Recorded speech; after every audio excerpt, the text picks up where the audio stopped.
Well, we're here. Day away from the NFL draft. Dan Sileo, National Football Show. Please hit the like button and welcome aboard. You know, I was just asked a question from Xander. You don't think Howie Roseman, the general manager of the Eagles, can screw this draft up, do you? You want to hear something? No, I don't. No, I don't. I think the law of averages are on the side of the Eagles here. There are so many picks. There are so many quality picks. You're going to land on somebody. I don't know if that's going to be a second, third, or seventh rounder like Jordan Mailata. But you're going to land on somebody that's going to be an impactful player to this football team in 2022. Not just years after. There's going to be somebody you're going to land on. I'm going to give you a for instance here. I was just telling Xander this. Remember the year that the Washington team made that deal with the Rams so that they could get RG3 in the building? Do you remember what Mike Shanahan did, the then head coach of Washington? Remember what he did? He drafted Kirk Cousins, I think either in the 4th or 5th round. He was hedging his bets. He took 2 quarterbacks in that respected draft because he wanted to cover his ass. And he did. And it turned out Cousins has had a great NFL career. It's great. That's a great NFL career. When you, in your 10 years, have 6 years where you've thrown for over 4,000 yards, Kirk Cousins has put together a hell of a year each and every single year that he plays football in the NFL when healthy.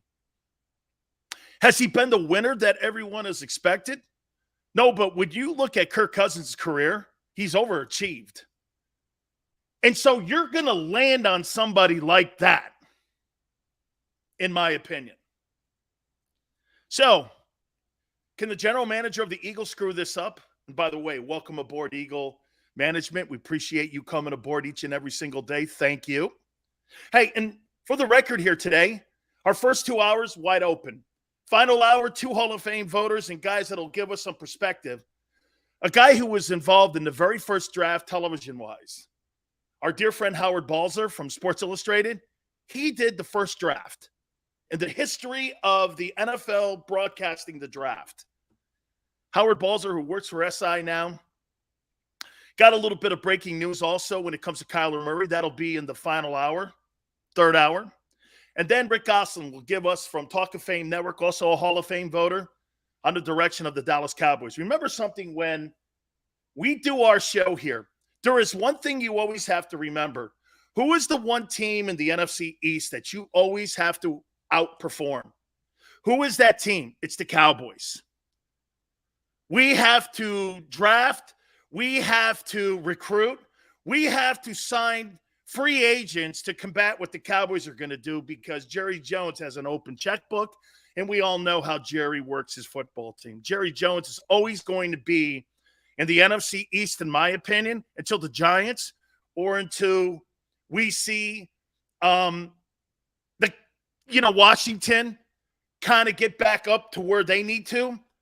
It is always going to be the Dallas Cowboys. So we'll talk to our friend Rick Gosselin from Talk of Fame Network. Both guys, Hall of Fame voters. That'll be in hour number 3. We are now in a position now where we could start really putting these draft boards together where we're thinking where this football team needs to go. I'm going to give you 5 things that I think the Eagles have to keep in mind as we go into the draft on Thursday night. By the way, don't forget, JAKIB Media. We have you wall-to-wall coverage. Tremendous show starting at 8 o'clock. Xander, please put the promo up there. She is right there. We are going to have you wall-to-wall covered, and we cannot wait.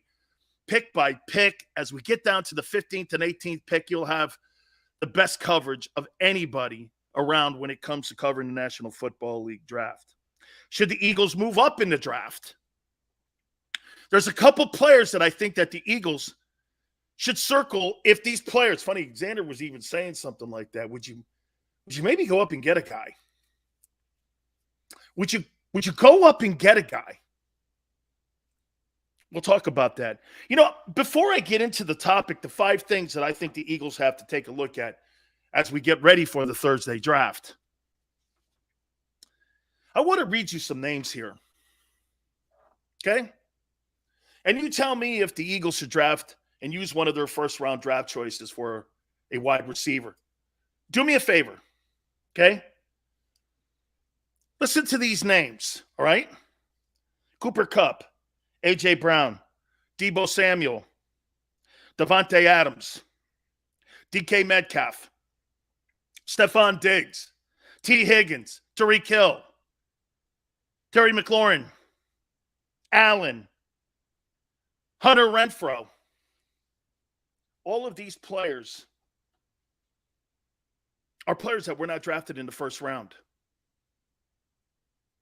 Should you really use a first-round pick again in this draft on Thursday night or Friday or Saturday? Friday and Saturday, I'm okay using a pick to get a wideout. On the first day, would you use a pick that's in the first round to go get a wideout? Would you? GT says go up and get Jameson because the Giants will take him. Who's throwing him the ball? Daniel Jones? Right? All in later rounds, says Tony. Panthers 6th pick. I say they take the quarterback, Malik Willis. I'm starting to believe that, brother. Brother Hannibal, I think they could be taking Malik Willis there at number 6. It's kind of what I'm hearing. Sean says Hurts 3,800 yards passing. Smith and Goddard both 1,000 yards. Sean, I'm hoping you're right. That's right, Chris. Day 2 and 3, ballers, man. I'm all right with that. If it's the best player available, unless A.J. Brown, Sauce or Hamilton, only guys to move up for. We're going to hit on all this. I love that we're all engaged in this.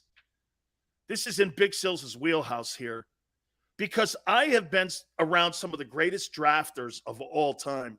We had one of those guys on yesterday, Jimmy Johnson. By the way, I got a special guest for you guys on Friday, Keith Byers, the legendary running back / pass receiver for the Eagles, is going to join us on Friday. I told you I'd get Keith.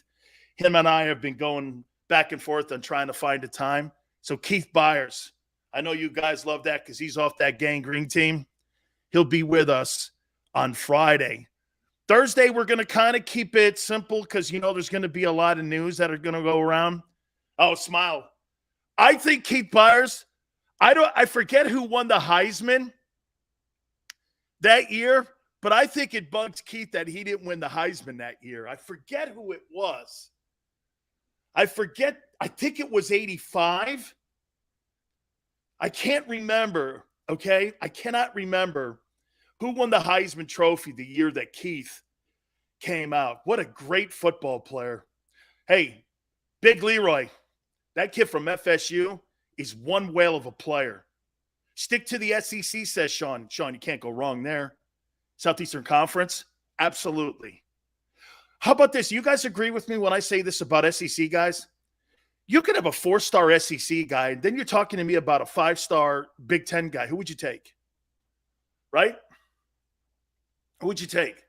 I'd take the SEC guy all night long. Right? Oh, hey, Craig. And hey, and Pepper Johnson is also a Ohio State guy. Matt says, I want Jordan Davis. That's my guy. Matt, just so all of you know, I think that the Eagles are going to pick at 15 Jordan Davis. I think they're going to trade the 18th pick to the Green Bay Packers. And I think they're going to trade down. And I think they're going to get Devin Lloyd from Utah. I've said this. That's been my prediction. I think that's what ends up working out. We shall see. I may be completely wrong on this. Okay? But that's how I see the first day working out here for the Eagles. I want to give you 5 things that I think that the Philadelphia Eagles should be concentrating on as we get ready for the Thursday draft. Trade up.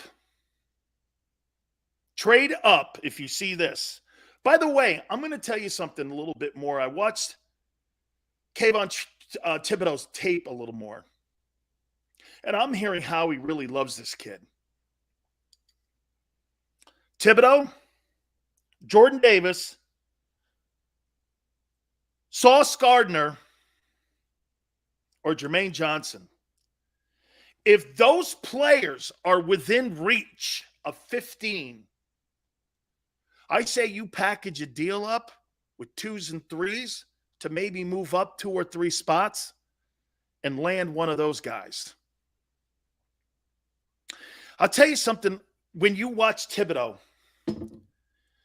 he has even more so than the kid Walker. His hands are spectacular. Off the edge, boom, inside, gets around. Can't teach that.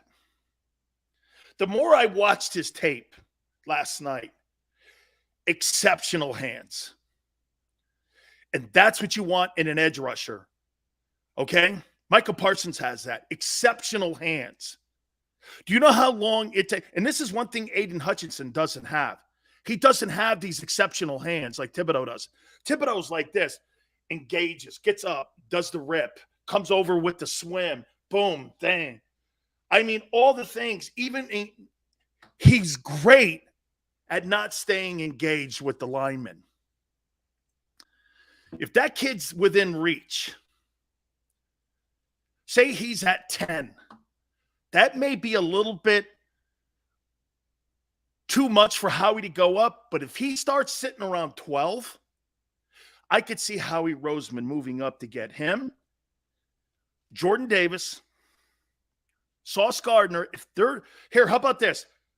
Between 11 and 15, obviously 15 is their pick.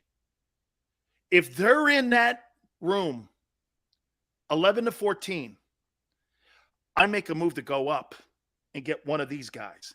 I don't want Kyle Hamilton. I'll get a safety later on in the draft. I may even get the kid Klein at 18 if I don't make that move with the Packers. I may even get the kid Cross from Maryland in the second round. I'll address that need. I don't think the safeties are that much difference. Just a couple ticks different. Guys taller, guys faster. The combines, in my opinion, have separated, okay, the safety position, not the tape. Not the tape. This kid, Sauce Gardner's a great-looking player. He's a great-looking player. So like I said, trade up if you see this.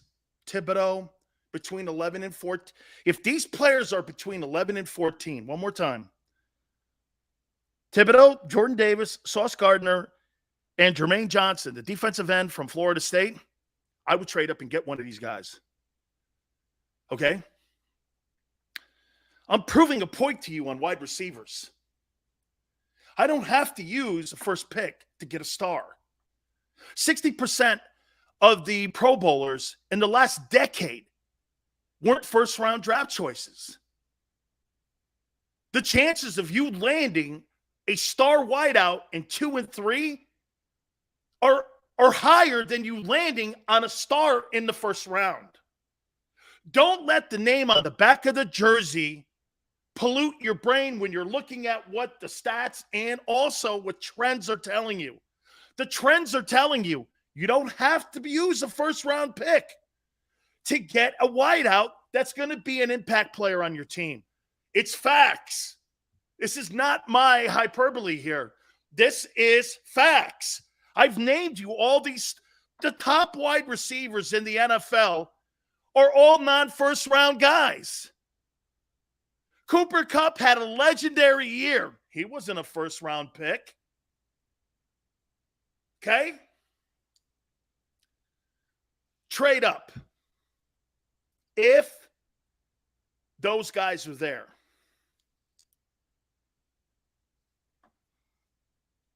Trade down. Package up a 2 and a 3, move down to 21 and 32, and try to get yourself another second or third rounder by taking that 18th pick. If you start to see guys falling and guys getting passed on, Why wouldn't you trade down to get more 2s and 3s? You may land on one of these wide receivers that may fall out of the first round. It's funny. I love what Xander said, because Xander goes like this. Seals, you don't think I don't think he can screw this up. I think the one thing that Howie really does well is acquire picks. Okay? Hey, I've told you this before. I'll give the guy his kudos when just, okay? And I'll hammer him when it needs to be hammered. I think he's really good when it comes to this. I think he's good at acquiring picks. And to me, in a draft like this, I don't think there's really superstar spectacular players in it, but I think there's a lot of really good, impactful players that can help your team. And by the way, that doesn't necessarily mean, I'm not saying that there's not starters in this draft. I think there's starters in this draft. Big pick, and I agree, Sills. Trade back 18. Hey, thank you very much, Craig. Please hit the like button, guys. Thank you. You guys have been great the last couple days, actually the last couple months. Jesse says, Sills, I hope you're doing great, bro. The Reed era Eagles will never be replicated again. So let me ask you, you think the Reed era was better than the Buddy Ryan era? Isn't it funny, Jess, when I say this to you? The Buddy Ryan era is more revered than the Donovan McNabb era. Those players from the Reggie White, Jerome Brown days. Okay? And I happen to agree with you. I think that what the Eagles did by going to all those conference championship games, I think was spectacular. Probably the greatest era, not winning the Super Bowl in Eagle history. Great winning. And they were built. And they were built for success.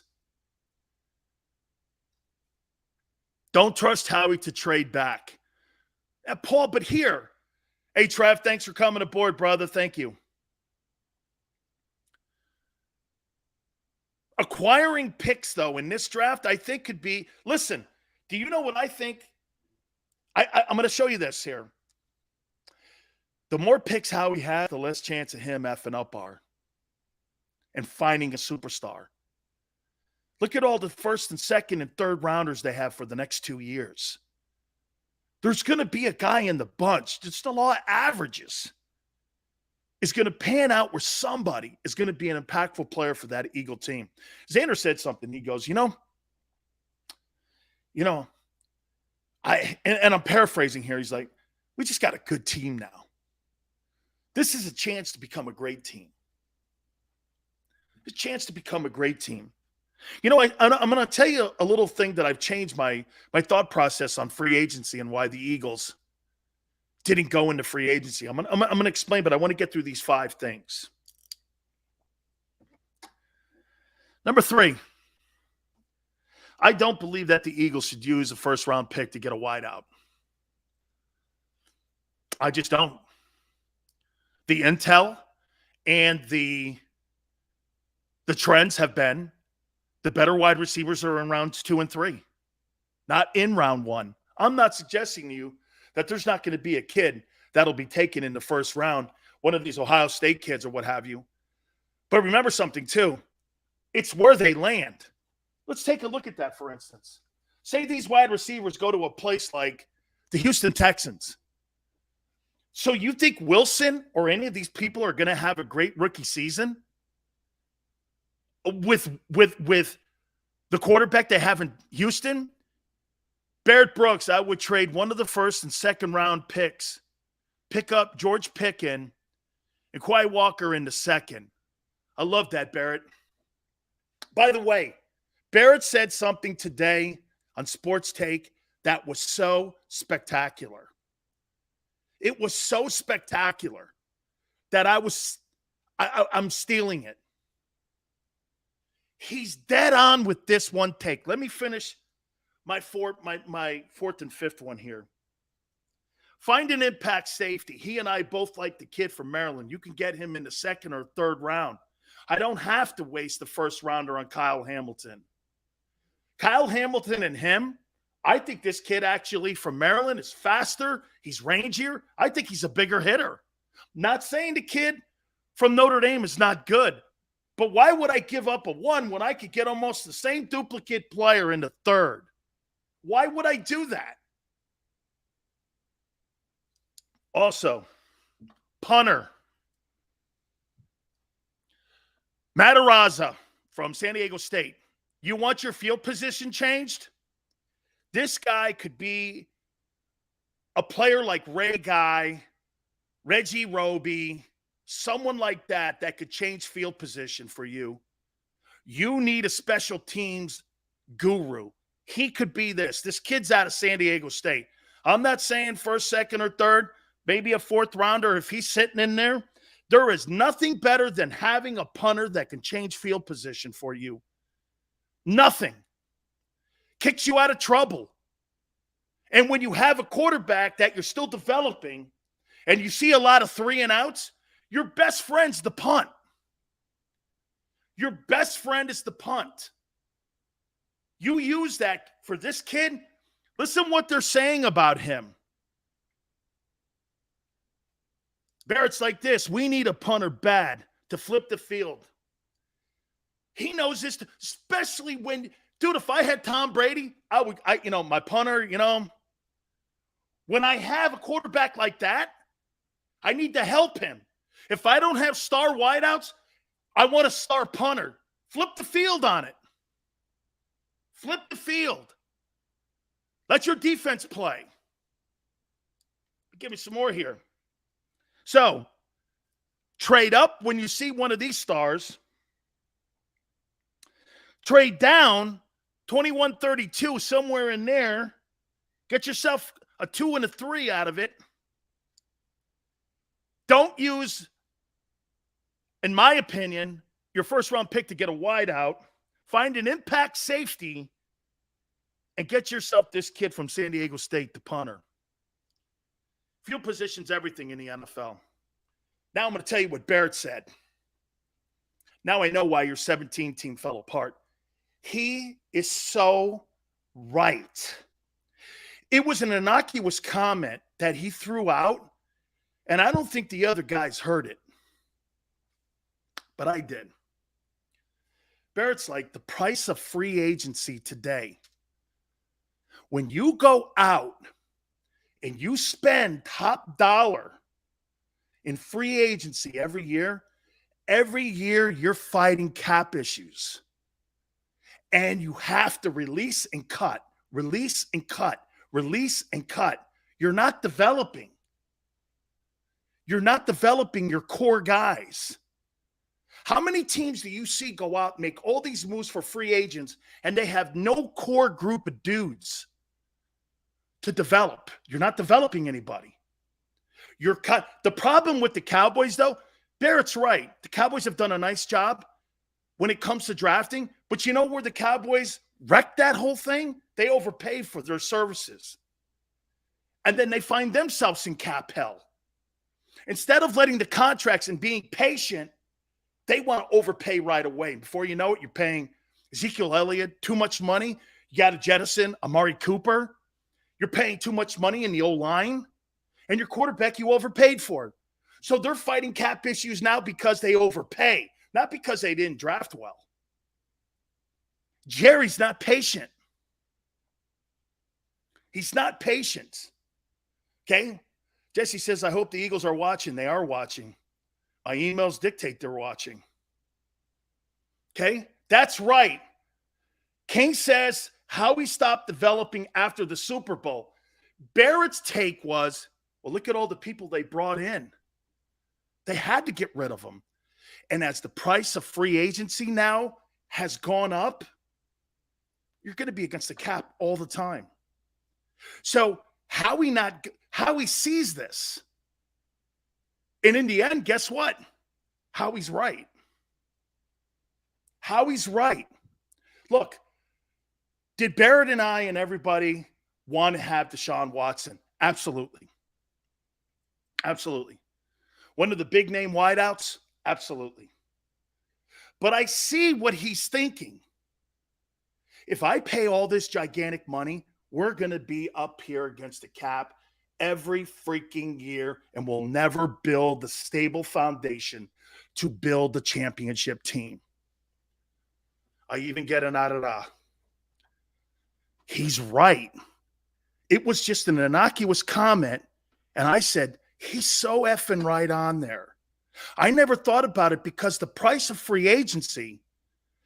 Okay, by the way, Sports Take is great too. I hope everyone's watching it. Barrett's spectacular on it. His take on that, what's changed in free agency, friends, is the money. Look, $28 million for a wide receiver. What happens if Tua turns out to be a 4,500 passing quarterback? Then you got to pay that guy $45 million. You're going to be in cowboy hell. You'll be in cowboy hell. Eventually, the Dolphins have to pay for our quarterback. Okay? Only when they're right, Big Chris. Only when they're right. Doesn't help when the coaching staff doesn't have much say. Chuck, I'm going to tell you this, though. When you keep saying that stuff, I get it. Get over that. This is Howie's game. This is Howie's show. We could sit here and complain all about that. We got a draft tomorrow. And I get your opinion, and I understand what you're saying. And for the record, if you heard Jimmy Johnson yesterday, what he said, Jimmy sent all of his coaches out to evaluate positions. Howie sends out his talent evaluators. There's the difference. When Coach Johnson sent out Dave Wannstedt or Butch Davis or Tony Weiss or whomever to take a look at offensive line prospects, these were the guys they were going to coach. They report back to Jimmy and Bob Ackles. They put their draft board together. And not only were these coaches that were on that Dallas Cowboys staff that won 3 Super Bowls in 5 years, great coaches, coached me at Miami. But these were guys that were working alongside with Bob Ackles and the player personnel department. You don't have that dynamic. Why wouldn't you send out Jeff Stoutland to look at offensive linemen in rounds 3, 4, 5? Why wouldn't you? Why would I send out a scout who knows a billion times less than that guy, who, by the way, has a recruiting acronym in the back because he was at Bama recruiting those great old linemen that now play in the NFL? Why would you not send him out? Why would you send a bookworm out to talk to me about an old lineman when I got the best offensive coach, offensive line-wise in the building, and maybe in the NFL? Why would I do that? Because you have control, you're a nerd. Okay, all of that. We know that. By the way, I'm sick of repeating that stuff. You know my position. So I get now a little bit more. And that's why there was so little movement when it came to free agency. Howie wants all of his resources. And you know what? They want to build a foundation with this draft so that they don't have happen what happened to them after 17. Think about how that house of cards fell. Think about it. You win the Super Bowl. You kick the living shit out of the Patriots, and then 4 years later, you're a 4-win team? Why? Because of what Barrett said. You were playing in the free agent market too soon and too much. You had to jet it. Xander pointed this out to me. There's still $35 million of dead cap money because of those not very good long-term moves. You got dead cap money of Alshon Jeffrey still on the deal at $5.5 million this year. Still killing the Eagles. It's like an anchor around your neck. Instead of having $200 million, you're playing with a 167 salary cap. You're not playing full strength. Get it. Free agency put them in a bind. It was great to win the Super Bowl, guys. It was wonderful to win the Super Bowl. Wonderful. Hey, and in the era where Barrett played with that McNabb team, Didn't you guys feel every year that you guys teed it up and kicked off every respected season? You thought you were going to win the Super Bowl, didn't you? Didn't you? After the 17th Super Bowl, to me, it ended in New Orleans when Jeffries dropped the pass. That was it. I even said it to my wife. I went just like this. It's over. Eagles will start rebuilding right there. He catches that pass. They make it to an NFC championship game. I think they win it. I think the Eagles had a chance to go back to back. If they catch that pass in New Orleans, it was like what, on the 25 going in? That's where your dynasty ended, or the chances of it being one. It ended right there. You had a 2-year window because of exactly what Barrett said. Too many big positions, too much money wrapped around it, and guys at the back end of their 9 holes. They're like on the 17th tee box, and they got a couple more holes to play.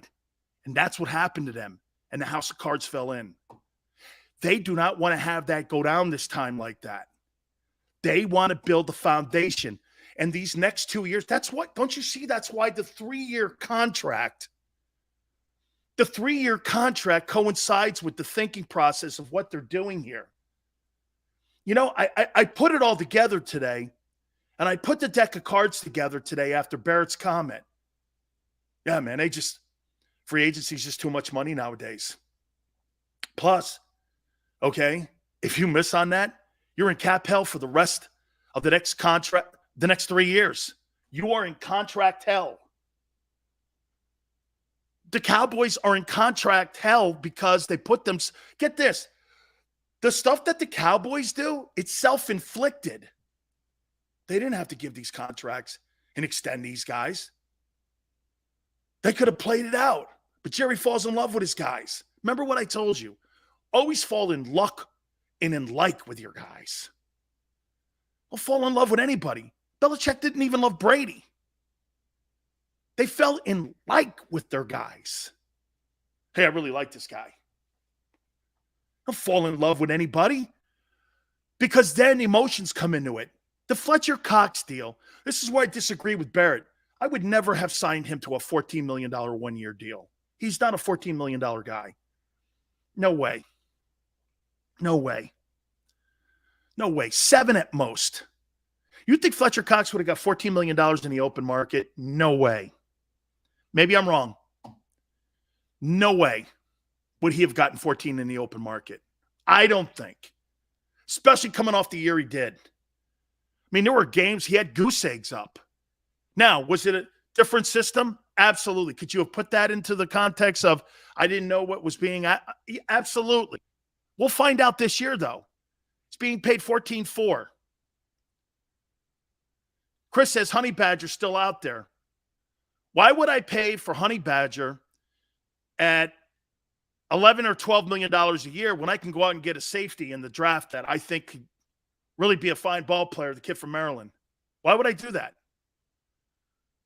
Why would I do that? Jesse, thank you so much, man. Big Sills, you just blew my mind. I appreciate you. Cox's second contract was bad. Ernest says, hell no, he's not. Earl Thomas wants to play. The Eagles aren't a retirement home. The Eagles are not a retirement home here. Okay? All right. I want to take a timeout. Do me a favor. Please hit the like button. Keep it right here on the National Football Show. It's the biggest, most important draft in the history of this Philadelphia football franchise. The JAKIB Media Sports 2022 NFL Draft Special. Live on 6abc.com from the Ocean Casino and Resort in Atlantic City. Presented by First Trust Bank, the official bank of the Philadelphia Eagles. IBEW Local 98, Stateside Vodka, United Healthcare, Mesa Law, 6ABC, and Budweiser, the official beer of the Philly sports fan. Go for the midnight dares. Go for the memories. Go for the view that goes on forever. Go for the bubbles in your bathtub and in your drink. Go to bed whenever you want. Or don't. Go for him. Go for her. Go for the win. Go to Ocean Casino Resort. Book your trip at theoceanac.com.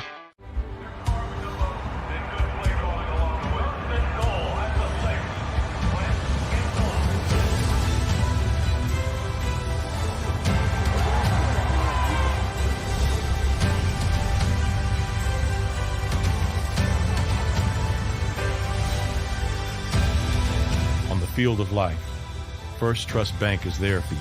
Champions on three. 1, 2, 3. Because Philadelphia dreams deserve a Philadelphia bank. All right, did you know I was the Mommy Slam Dunk Champion? Really? Yes, really don't sound so surprised. Let's see it. Oh, you're ready. All right, here we go. Let's hear the crowd. So go to right, I go to left, fake a mom. Mama, go up, mama! She did it. Again? You can't avoid gravity, but United Healthcare can help you avoid financial surprises by helping you compare costs and doctor quality ratings. United Healthcare. Uh-huh. At Stateside Vodka, every new customer gets the world's best rocks glass. Free. What's that? A rocks glass? You're telling me that bottle is cut in half? You could say that.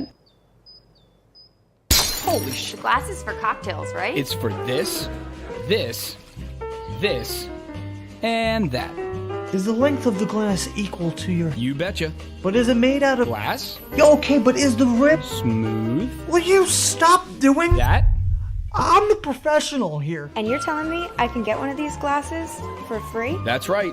One free rocks glass per customer with each first-time purchase of Stateside Vodka. All from the company that's highly awarded. 0 carbs, 0 sugar, and deliciously tasting vodka. So good, it just disappears.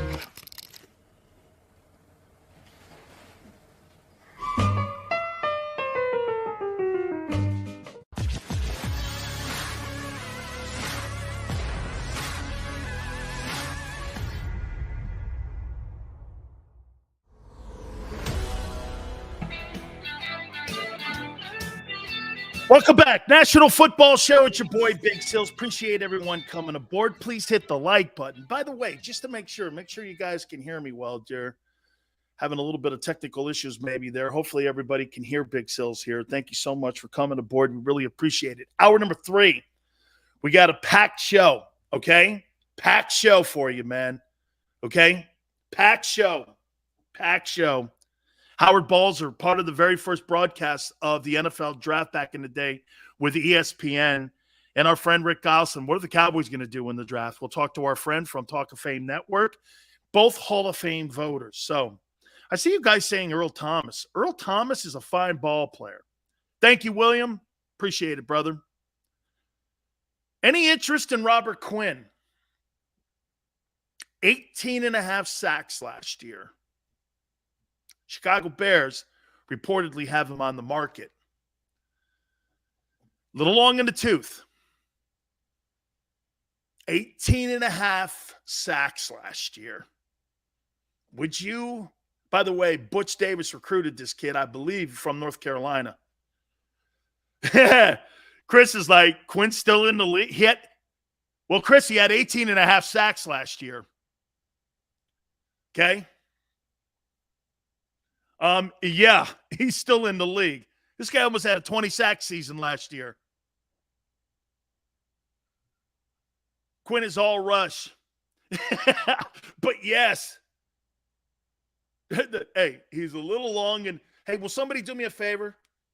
See how old he is. He's got to be 32.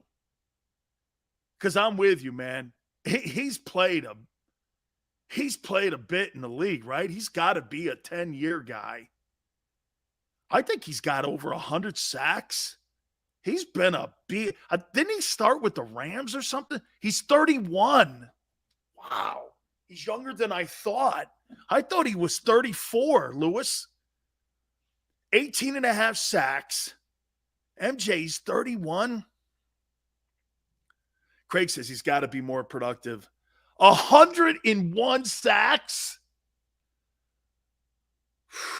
But here, I just got through talking to you like Barrett was talking to you about free agency. What would that guy command? Here's what I would give up for Robert Quinn. You ready? I'd call the Bears up and go,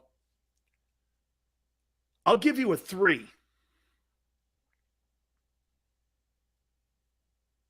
And I'll give you a 5. A 3 and a 5.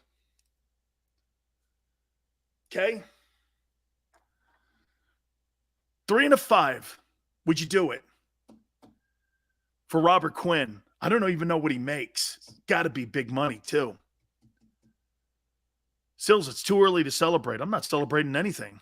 I haven't. And by the way, I won't be celebrating on Monday. Hey, so you know, as we get ready for the Thursday draft, I just want them to address needs. 3 and a 5 next year. You'll never get that. They want picks. The Bears want picks this year. I don't think the Bears have a first-round pick this season. They don't. The Bears don't have a first-round pick, so they're going to try to acquire as many picks as they can. That's why they're putting Quinn out there on the open market. A 3 and a 5 this year, Randy. They're going to want a 3 and a 5. For a guy with 18 and a half sacks, 18 and a half. I looked at, I couldn't believe this guy had 18 and a half sacks. Chris, I know, man. I don't know. I'll look that up. That's a great. Joe, how about a 3 in Gardner Minshew?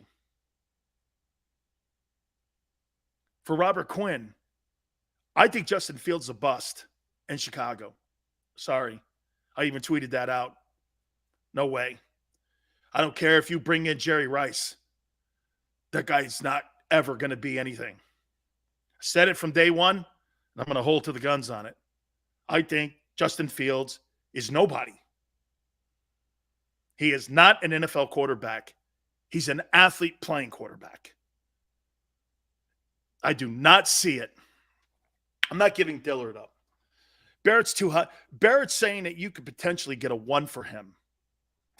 That's a little too rich for me, especially for a 31-year-old guy. Now, his production is off the charts. 18 and a half sacks. They're not going to – Leroy, people are going to try to want to get a good deal. And Minshew and Rager for Robert Quinn, that's not going to cut it. They want picks. They would either want a 2 or a 3 and potentially a player. What do you think of Lance, Sills? Jesse, I'm not there yet on him. John Lynch, who I trust and I really respect, and I'm friends with John. John says he's ready to play. He thinks Trey Lance is ready to play. We're going to find out. They're going to go with him. As soon as Jimmy Garoppolo is healthy, they're going to move him. Quinn put Dillard on skates in that Dallas game. I trade 18. I trade 18 for their 2s.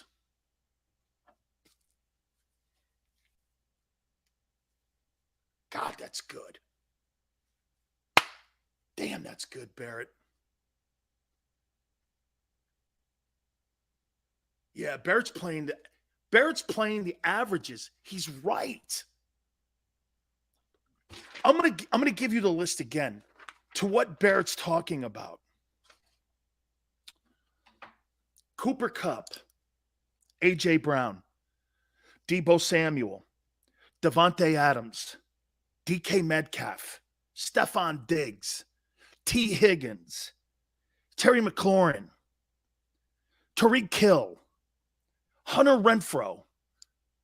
These guys are all second-round draft choices and third and fourth-round draft choices. Antonio Brown, I think, was a fifth-round pick. 60% of the wide receivers in the last decade that made the Pro Bowl were not drafted in round 1.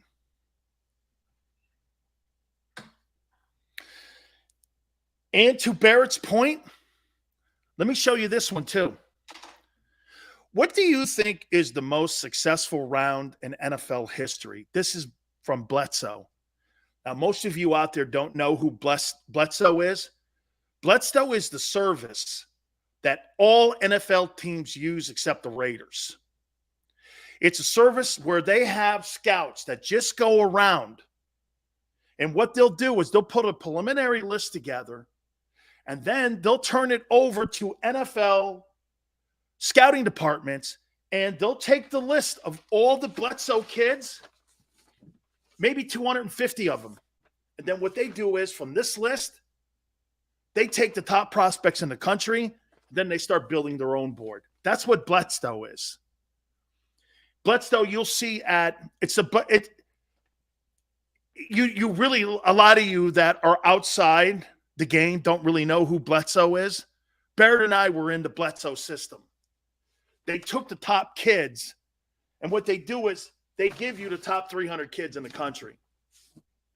Then it's your job to put them together, and they give you a scouting report. It's preliminary scouting reports. Do you know what the most successful round is in NFL history? It's the third round. Value, production. You're not overpaying. You're not over-evaluating. Because you know why? Majority of the time, when you're in that round, you're taking best player available. That is the problem with the first round and why these quarterbacks screw up the first round. I said this yesterday, and I'll say it again. There is not a kid in this NFL draft that's a quarterback that I would use one of my first-round picks for. And if I was, it'd be down between 25 and 31, and it would be Malik Willis. Okay? Other than that, I'm not overdrafting one of these guys. Why would you draft a third-round prospect with the 9th pick in the draft? You're flirting for disaster.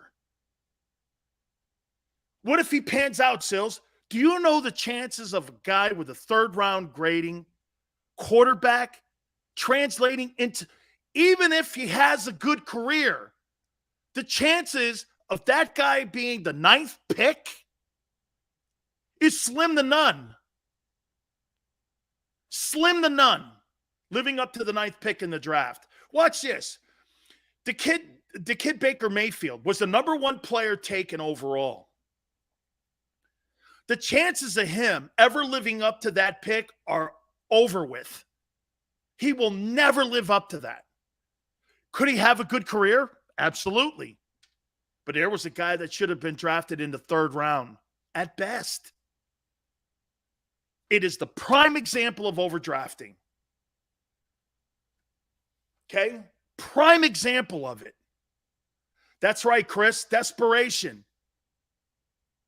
Jameson Williams says him and Devontae Smith would be the most explosive wide receiving room in the NFL. Yeah, with Mac Jones. And a passer that throws the ball 38 times and is accurate. One more time, and one more thing about Jalen, okay? Okay? Xander says he told John Clark, the Eagles told me that they want to draft me. Hey, that's not really all that uncommon. Hey, I really want a Ferrari or an Aston Martin. That doesn't necessarily mean I'm going to get there and get it. Okay. Hey, I want a house on the Riviera.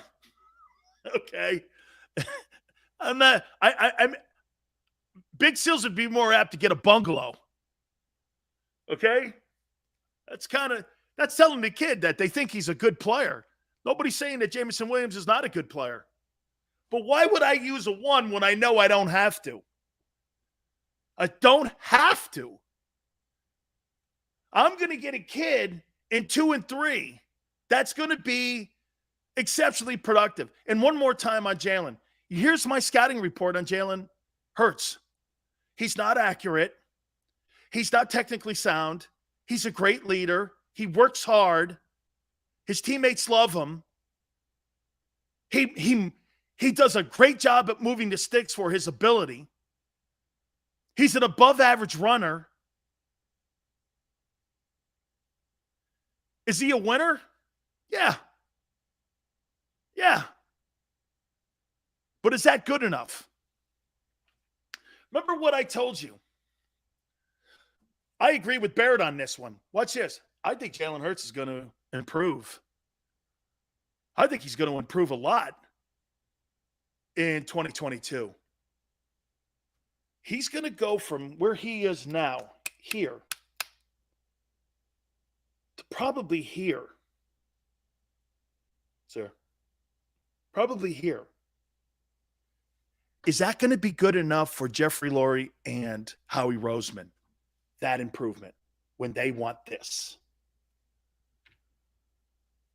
I don't think Jalen Hurts can improve enough to satisfy them, is my point. I think he improves. I think he continues to get better, but I don't believe it's going to be enough for them to land on him for the next 10 years. Am I wrong? That's just, and by the way, it's no shade on him. You know, when you play pro ball or you're being evaluated by scouts, the last thing they talk to you about or tell people about whether you're a good dude or not. If you have to start the conversation off, well, we're talking about evaluating a kid. Well, he's really a great guy. I already know the guy's not somebody I want. I want to hear this. This guy loves the game. He loves the game. He's a workaholic. Fundamentally sound. Smart. Productive. Don't tell me he's an athlete. You're in the NFL draft process. Duh. Again, if you have to start giving people kudos for things that's expected, that's not an evaluation. Don't ever give anybody credit for this. Showing up on time as an NFL player, take it from somebody who that was maybe an issue for. Showing up on time. Showing up on time? He's the first guy in, last guy out. He's the quarterback? What are you looking for? A pat on the back? That's a dumb evaluation. That's because you're more so wishing that kid to be successful and hoping. Hoping? The words I hate when we talk about kids, I hope, maybe, potential. That's all things that a roll of the dice. He is. He's productive. He's technically sound. Dude gets after people. Like Barrett will tell you, you watch this kid Thibodeau in his hands. The way, now look, it is the Pac-12. My respect level for the Pac-12. Here, let me do this for you. If I were going to rank the conferences with talent and where I would recruit out of and evaluate out of, you'll see 70 players drafted out of the SEC this year. 70, at least. At least 70. Then I would go Big Ten. Then I would go Pac-12. Then I would go ACC. And then, believe it or not, I'd go Big 12. I'd go SEC, Big 10, Pac-12, ACC, Big 12. These are your talent pools. Okay? This is where the top kids in the country, these are the 5 conferences that the players from high school all go to when they're looking to make it to the next level. Okay? playing at BYU or San Diego State or places like that, do guys come out of those colleges? Absolutely. But the chances of you landing on a pod that one of those guys is a starter, just ask Donnell Pumphrey. That's one of Barrett's favorite guys. Okay? So when you recruit and you evaluate out of these pool, like North Dakota State, somebody said that there's a wide receiver that's at North Dakota State. Good luck to you. I hope he's a good player. I'll take somebody from Texas A&M, or I'll take somebody from Clemson, or I'll take somebody from Georgia or Alabama. Hell, I would take somebody off their second team before I would take somebody like that. Okay? I would, man. But still, some of these guys, like Jerry Rice came out of Mississippi Valley State. I get it. I understand. The chances of – has anybody ever come out of Mississippi Valley State ever again? Have you ever heard of one player out of Mississippi Valley State outside of Jerry Rice?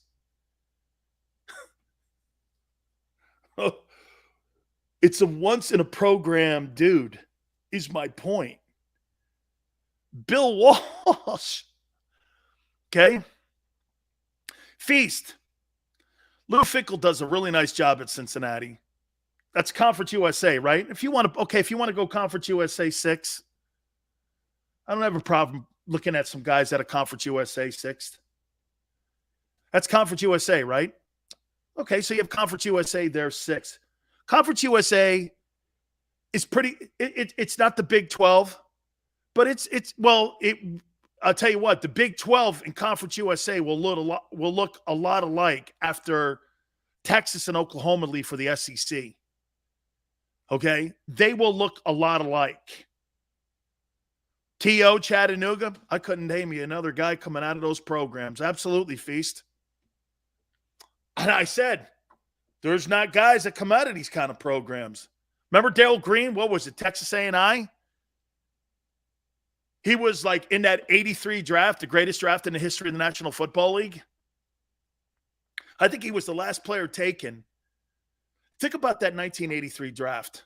It's the greatest draft of all time.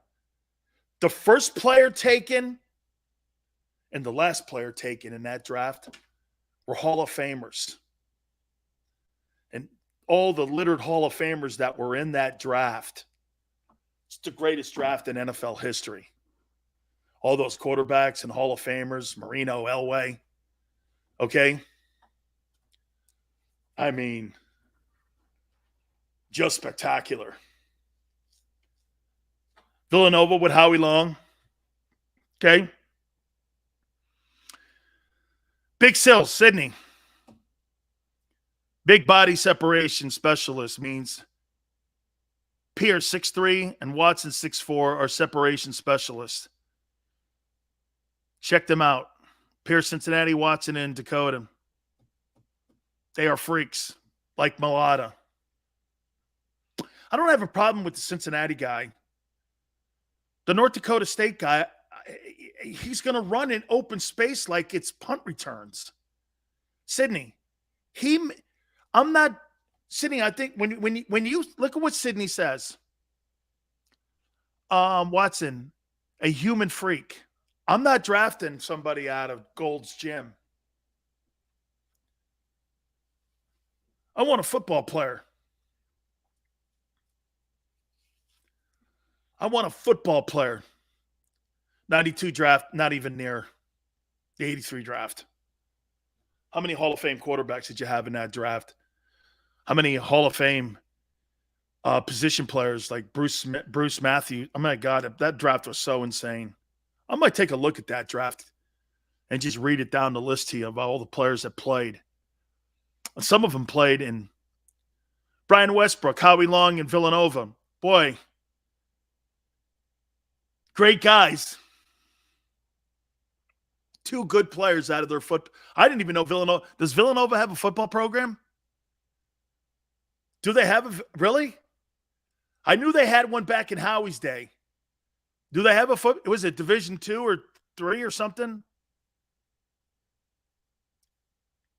Hey, have at it. You guys recruiting that. I'll recruit in the SEC, Big 10, Pac-12, ACC, Big 12. I guarantee you I won't miss as much as you. You go right ahead and recruit in Conference USA and some of these other independent schools. Have at it. I'll stick where all the talented kids go. I'm not hating anybody. Yeah, Villanova's 1AA. Hey, and I'm not hating on Nova. My cousin went to Nova. I'm not hating on it. Who's your draft sleeper, brother? Just jumped in. I love that. Eric.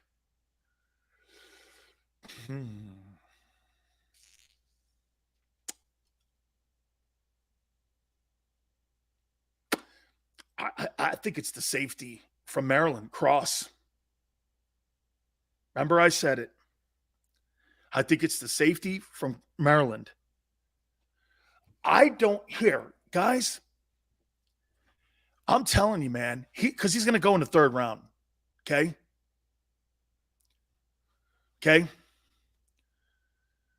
Sydney, big body separation specialist. Means Pierce is 6'3", Watson 6'4". Yeah, we are specialists. Yeah. I just have a problem, Sydney, with no competition. That's all I'm saying. Bob, this kid Cross runs a 4.3. I pointed him out a couple weeks ago to Barrett. Runs a 4.3 and hits. And I'm telling you guys, I do not think there's that much of a gap between Kyle Hamilton and him. I don't. And he's 6'3" also. I don't think there's that much of a gap.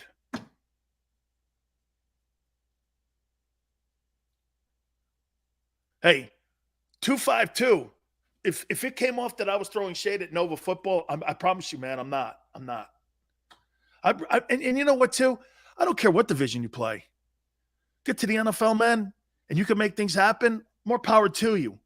All good. Those are great stories.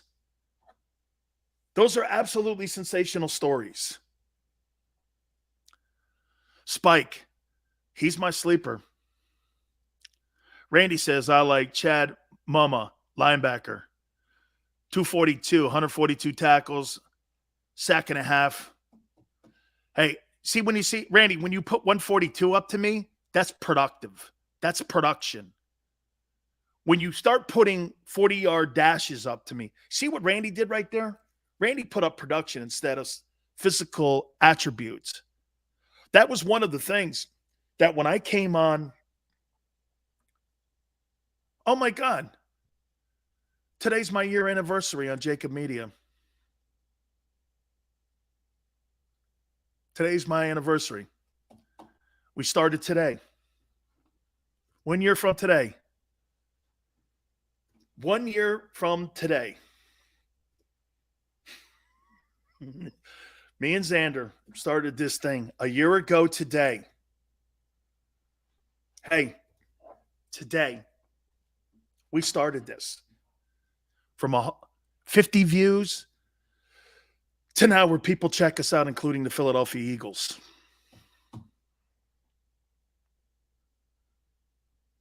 I saw somebody post something on Twitter saying that it's great to talk to people every day. It is a privilege. Congrats. You're not canceled. Hey, my wife would tell you, Sil's made it a year. Congrats. Mi familia. Thank you. Time flies when you're having fun, right, Pickin'? We're like 5 views. All right. Hey, shut up, Chris. I used to have a guy tell Xander, man, not a lot of people watching Sileo. Xander's like, hey, man, hang in there. Spike says, great work. Love how you hold Philadelphia sports accountable. You know what, Spike? My aunt, she's always concerned that you guys in the chat box and you guys are aggravating the Sixers because she knows I know Daryl Morey and Doc real well, right? I don't know if Doc has seen the show yet. All right. She knows I know Joe Girardi well, too. Joe Girardi and I got Joe. Joe and I text every now and then. But I and plus Tracy Rockers go. Oh my God. So Tracy Rockers, the defensive line coach for the Eagles. And I mentioned it. Well, it was a couple days ago, right? And I go like this. I go, how you doing? He goes, what are you doing, man? I go, what? I started laughing. He goes like this. He goes, dude, what are you doing? You bring my name up, they come talking to me. I go, who? I go, I'm not. No way, man. You can start barking on your show who came to me. I go, did you know who? Xander knows who. He goes, I'm not telling you nothing, man. That would mean that I'm an ear in the room for you. I played with Tracy Rocker. I think Tracy played at Washington, Bob. He played at Washington. Yeah. And he's like this. He goes like this. He goes, hey. He goes, Sills. Man, they're coming to me. I'm like, okay.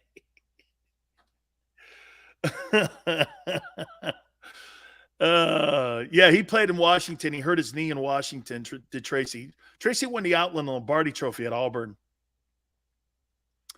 Yeah, he's good, man. Thank you, Birdman. I appreciate it. You need pressure to make a diamond. Hey, Big Sills. Of course. Why wouldn't I? Okay, why wouldn't I? Absolutely. Hey, Sills, keep your name out of my mouth. I got to take a time out. I'll pass the witching hour here. Do me a favor, guys. I love you guys. Been great, man. We'll reset a little bit here because I threw a lot at you. Tell me if you agree, okay? God, we've been on a year now today. It's really cool, man. Hit the like button. Hour 2. Keep it right here on the National Football Show. It's the biggest, most important draft in the history of this Philadelphia football franchise. The JAKIB Media Sports 2022 NFL Draft Special. Live on 6abc.com from the Ocean Casino and Resort in Atlantic City. Presented by First Trust Bank, the official bank of the Philadelphia Eagles. IBEW Local 98, Stateside Vodka, United Healthcare, Mesa Law, 6ABC, and Budweiser, the official beer of the Philly sports fan. Go for the midnight dares. Go for the memories. Go for the view that goes on forever. Go for the bubbles in your bathtub and in your drink. Go to bed whenever you want. Or don't. Go for him. Go for her. Go for the win. Go to Ocean Casino Resort. Book your trip at theoceanac.com.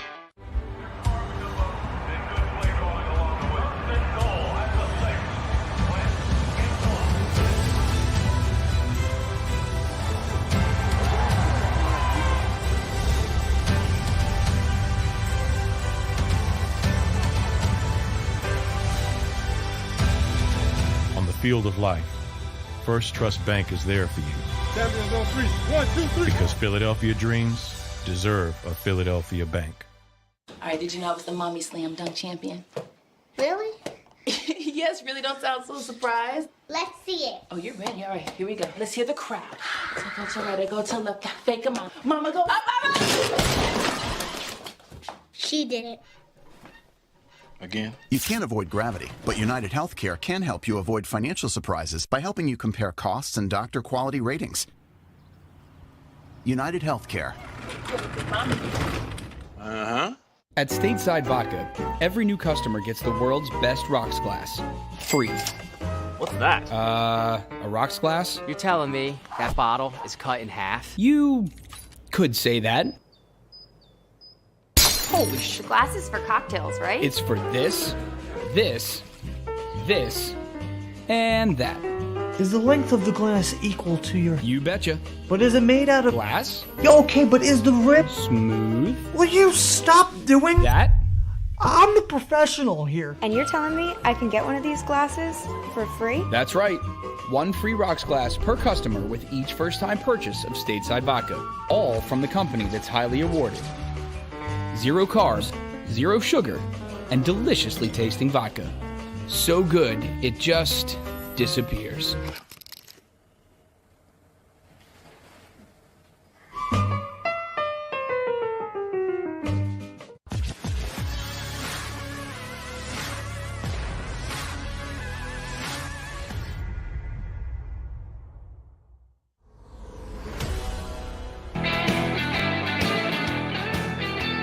Welcome aboard. Hour number 2, Big Sills National Football Show. Hit the like button. Guess who's watching the show right now? Bill Romanowski. He wants to come on. Trying to find some time for him. We'll see if we can get him on. You guys are more important. Bill, sorry, but it's what we're doing here. We'll see if we can add Bill in. That'd be 3 guests today because in hour number 3, our good friend who started really drafting on television with ESPN when they first aired the draft, Howard Balzer will be with us from Sports Illustrated. There's some news on Kyler Murray, too. He covers the Cardinals and the NFL. He'll be with us. Rick Gosselin from Talk of Fame Network, also a Hall of Fame voter, will join us. What direction is the Cowboys going to go? So we will make sure that we get those 2 guys on. We'll try to do this, okay? We'll try to see if we can fit Bill in here. So we appreciate everybody coming aboard. Please hit the like button. You see what Ron Rivera said today about Carson Wentz? Quote, Carson Wentz is creating the vibe in the building that we've been looking for. Do you believe that? Or is that coach? Is that coach talk? Have you ever heard Belichick or Bruce Arians? Hey, Brady's exactly what this organization needed. He just walks around and his aura. Okay. You know, it just translates to everybody in their locker rooms and in their cubicles. Peyton Manning, Aaron Rodgers, or in Russell Wilson. Vasily says, good joke. Wentz is kissing ass. He better kiss ass. Randy says, coach talk 100%. I agree. That's coaching in the offseason. Man, this guy Wentz, we haven't had a leader in this place like him since I've been in Washington. Carson Wentz is the difference maker. What he's doing is he's validating Carson Wentz because of all the shit that happened in Philly and in Indy.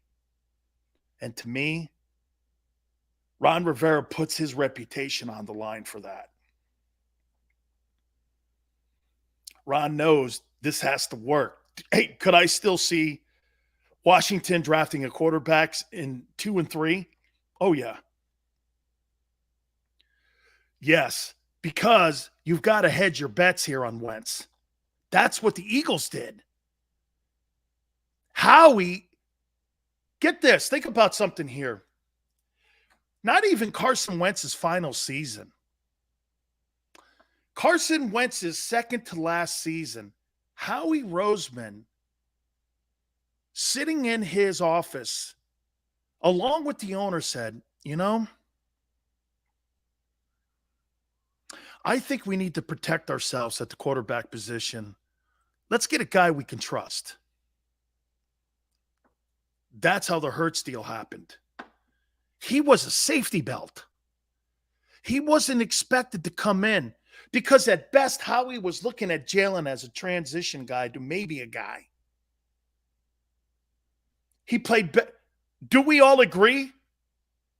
Jalen played better than what we – how many people would go like this? And how many people – Jalen played better than what you thought he was going to play. Is Wentz the most talented quarterback Ron has ever coached? Absolutely not. Thank you, Eric. I appreciate it. No way. He is not more talented than Cam Newton.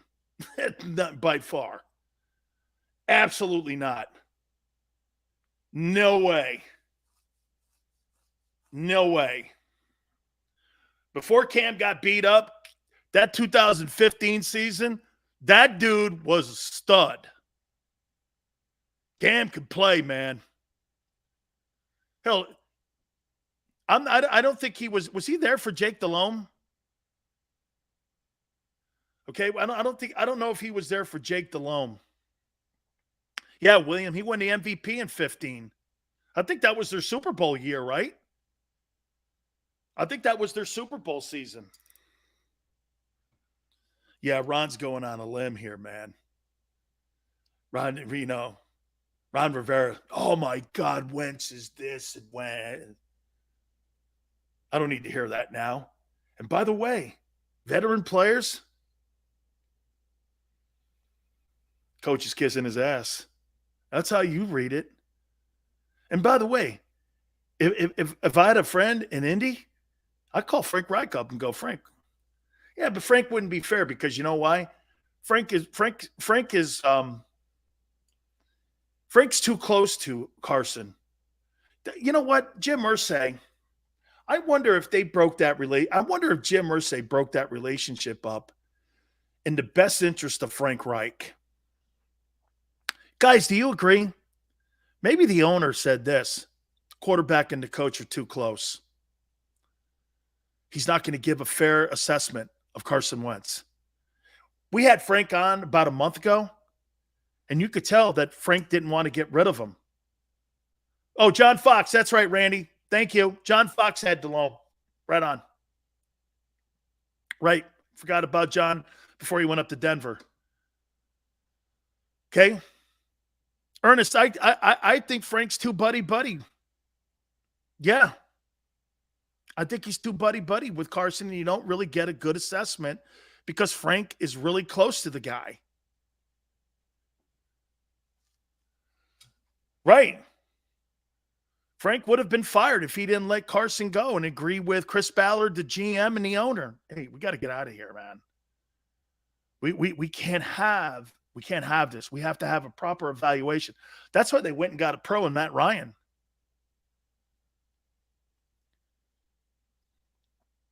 Fee says someone needs to beat up Carson. William, he may be soft. He may be soft. Okay. Hey, real quick, before I get into resetting here, what do you guys make of Ben Simmons now telling the Nets? Real quick.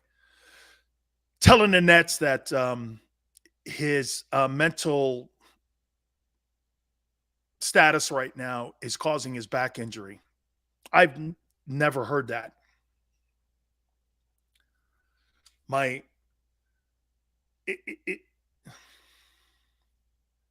Can your mind cause a back injury?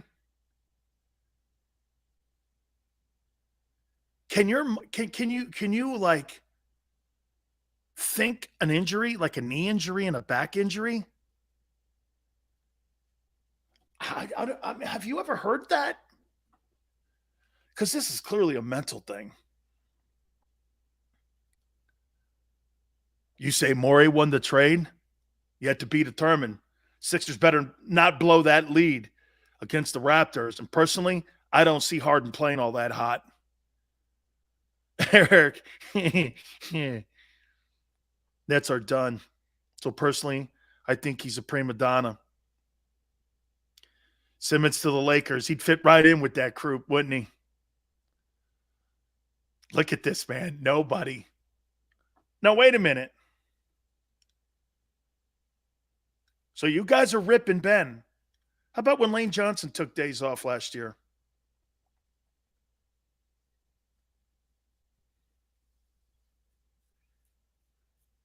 How about when Lane Johnson took days off? Not passing judgment here, asking a question. How about when Lane did that? Lane came back, says Bob. Lane is a warrior. Okay.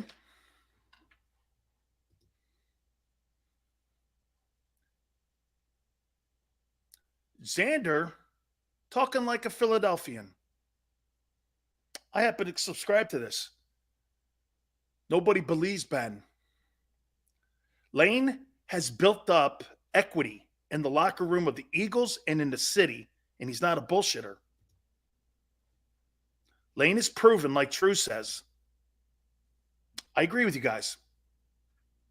I agree. I completely agree. Let's not put Lane Johnson and Ben Simmons in the same conversations. That's disrespectful to Lane. Okay? I agree with you. He was honest. I love that we get to have these discussions here. Maybe now that Elon Musk has bought Twitter, people will start to go back to doing what we just did here without anybody getting their panties hurt. You start talking like that, they would consider me being cruel to Lane. I asked the question. I didn't indict Lane at all. Because you, the fans, are the ones that pay the freight when you walk into Lincoln Financial or Wells Fargo. Xander has watched these guys the last years they've been at their respected jobs. I don't believe you, Ben. Him, I believe. He produces. He's there. Had an issue. I'll give you this one hall pass. Because you've built that equity up with me. You play hard. You're a warrior. You're a champion. There wasn't something serious, and you had been one of these guys like Ben, I'm not going to believe you. But I believe you. Isn't that great?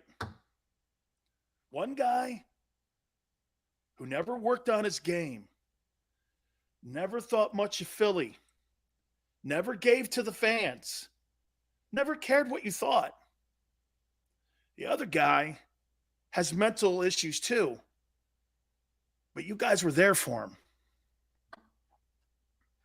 Shows you what kind of fan base you are. As far as I'm concerned, that's when you want to play for. Don't bullshit me. And I'll be a fan of yours. I love it. Lane gave us Super Bowl. Simmons chokes. Lane never missed a paycheck. But took off how many weeks? Okay, Chris.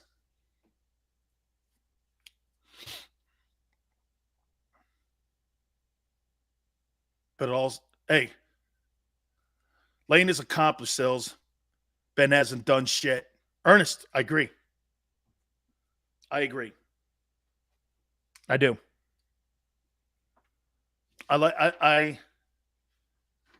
Good afternoon, Joey.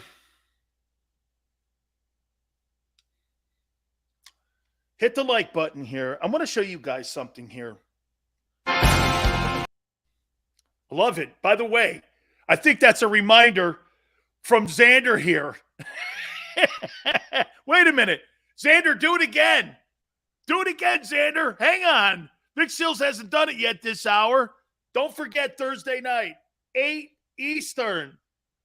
We're going to be covering the draft wall-to-wall, man. Seth Joyner, D. Gunn, Quick, Rob Ellis, everybody. By the way, the new show sounds great, too. Barrett came on at the beginning of the program, too. We so appreciate our friend jumping in. God, I love Barrett Brooks, man. God, I really do. So don't forget. Did you see what the Packers and Gutenhurst said to the media? That Aaron Rodgers is going to be working with our young wide receivers and helping develop them. Look at what's happened in the last 3 years with that relationship. The organization has finally got out of the MySpace era and sending handwritten letters and got into the new space age of how athletes act. I'm not saying you coddle a guy, but you got to listen to these athletes, especially if you're paying them $50 million. And I really love the fact that they're now listening. Aaron will feel more engaged. Remember something. I don't care what anybody says. He did develop Devontae Adams. Devontae Adams was in the first-round draft choice. He turned him into one of the top wide receivers in the NFL. Without Aaron Rodgers, Devontae Adams is a dude. If Jordan Love is his quarterback, why do you think he wants out of there? He knows after 2 years, he's going to have Jordan Love throwing him the ball. He don't want to be there. They probably had that conversation. How many years are you going to play? 2 tops. I'm out. I'm going to go with my friend Derek Carr, who I trust, and I played with in college at Fresno State. Okay? That's a friend. So when I hear all these people going, Aaron Rodgers never developed anybody. Really? Devontae Adams? Cobb? Wasn't Cobb a quarterback at Kentucky when he was in college? I could have swore he was like a quarterback, wasn't he, in college? Isn't Randall Cobb from Kentucky? I thought he played his ball in the SEC at Kentucky, and he was a quarterback there, and the Packers converted him. Maybe I'm wrong. I thought that was him. So, yeah. Jordy Nelson, that's all Aaron Rodgers, man. That's all Aaron Rodgers. I love it. I want to reemphasize this. Brotherly love. He was a quarterback, right? At Kentucky. I thought he was, and they converted him. I listen to some of these shows going, Rodgers has never developed anybody. Jordy Nelson, Randall Cobb, and Devontae Adams were nobodies. How don't you think he developed anybody? Like, man. You know, just to make a point because he wasn't vaccinated. You know, I mean, it's open season on Rodgers because of whatever. Guy won another MVP. Sometimes when you hear people talking and you hear what comes out of their mouth, you know that they're just looking for just a reaction sometimes, and they're not really giving you receipts. Greg Jennings too. I thought Jennings played a little bit with Favre, though, didn't he? I thought Jennings was during the Favre era, if I'm not mistaken. The Packers do a great job of drafting. And get this. When's the last – hey, so wait a minute here. Let me ask you this. This goes into the Eagles. When is the last time the Green Bay Packers drafted a player at wide receiver in the first round? And in the last 30 years, you've had Brett Favre and Aaron Rodgers. Who's the last Green Bay Packer wide receiver drafted in the first round? And you have 2 of the top 10 quarterbacks in NFL history.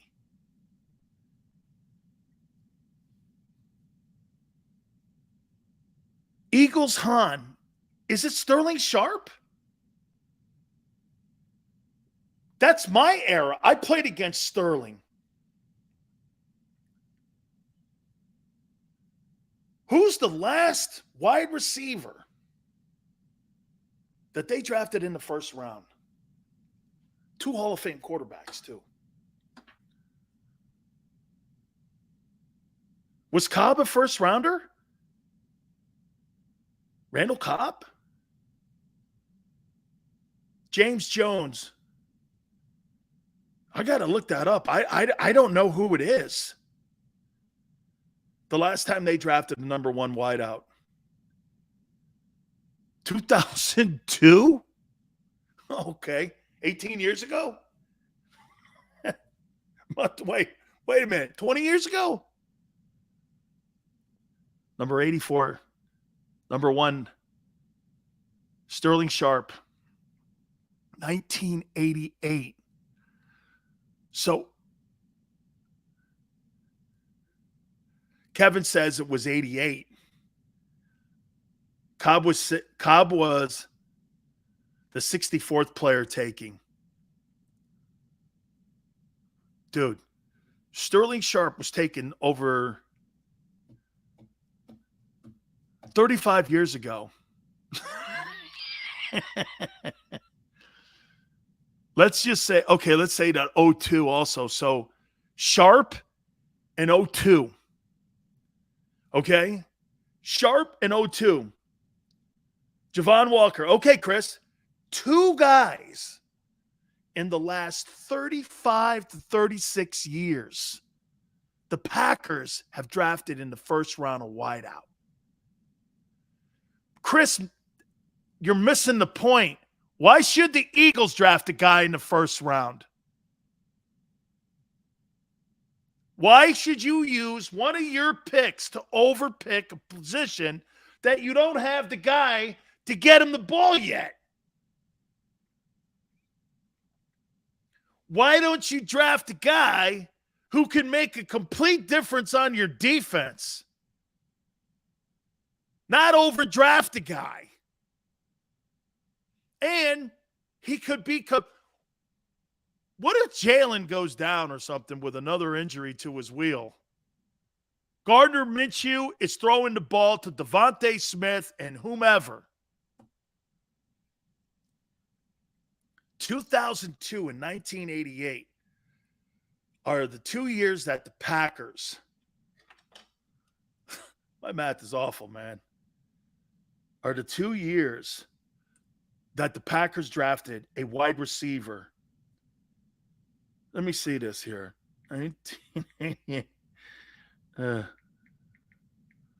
34 years ago. And then in 02, 20 years ago.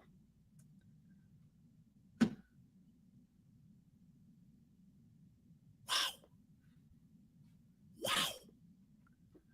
And for the last 30 years, you've had 2 quarterbacks in the building. And Favre and Rodgers developed who? Look at all the football games those guys have won. Look at all the wide receivers they've developed over the years. Anytime you hear people like Colin Cowherd or Skip or saying that the Packers and Aaron Rodgers and whomever haven't developed anybody, they've drafted 2 quarterbacks or 2 wide receivers 34 years apart and 20 years apart out of the first round. Will, see what good drafting will do? And I give you the list again.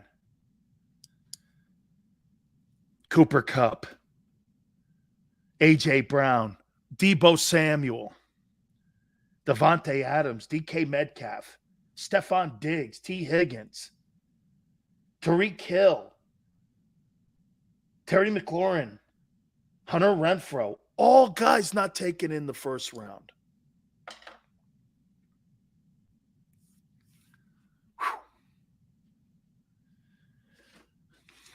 I want to reset the 5 things that I want to see happen with the Eagles on draft night, Thursday night. Okay? I do. I want to do that. All right, real quick here, guys. We are so proud to have Morgan & Morgan part of the National Football Show with Big Sills, man. Thank you so much for making this happen. And listen, finding an attorney is one of the most important things that you could possibly do. If you're hurt or injured on the job, that search to find the right attorney for you to represent you and your family is critical. John Morgan has been telling me this for over 25 years. For the people, my friends, that's just not a slogan at Morgan & Morgan. That's who they are. It's what they do. And over the last 30 years, $13 billion in compensation settlements for their clients. This is what they do. They go to battle for you because size matters. They are the biggest law firm in the country, and they fight for you. They will not be intimidated. They will make sure they get the fair compensation for you with their army of attorneys, with over 800 attorneys in offices in Philadelphia, New York, Florida, across the country. I promise you, when Morgan & Morgan goes to battle for you, they make sure that they have their clients' best interest at heart, doing what's best for their clients, and that is fighting for you. Listen, the call is free. The consultation is free. Call them at 800-512-1600. That is 800-512-1600. There is nobody like Morgan & Morgan when it comes to making sure you get your fair compensation. And like I said, size matters. And when you call Morgan & Morgan, do me a favor, tell them Big Sil sent you. When choosing a lawyer for your injury case, you may ask, does the size of the law firm matter? Well, of course it does. The insurance company, they're huge with unlimited resources. And whether your case is big or small, they're built to bully you out of the money you're owed. But here's the good news. We're big too, the biggest actually. And we're built to fight to make them pay for all that was taken from you. Size is our strength. There's only one Morgan & Morgan, forthepeople.com. It's the biggest, most important draft in the history of this Philadelphia football franchise. The JAKIB Media Sports 2022 NFL Draft Special. Live on 6abc.com from the Ocean Casino and Resort in Atlantic City. Presented by First Trust Bank, the official bank of the Philadelphia Eagles. IBEW Local 98, Stateside Vodka, United Healthcare, Mesa Law, 6ABC, and Budweiser, the official beer of the Philly sports fan. Go for the midnight dares. Go for the memories. Go for the view that goes on forever. Go for the bubbles in your bathtub and in your drink. Go to bed whenever you want. Or don't. Go for him. Go for her. Go for the win. Go to Ocean Casino Resort. Book your trip at theoceanac.com.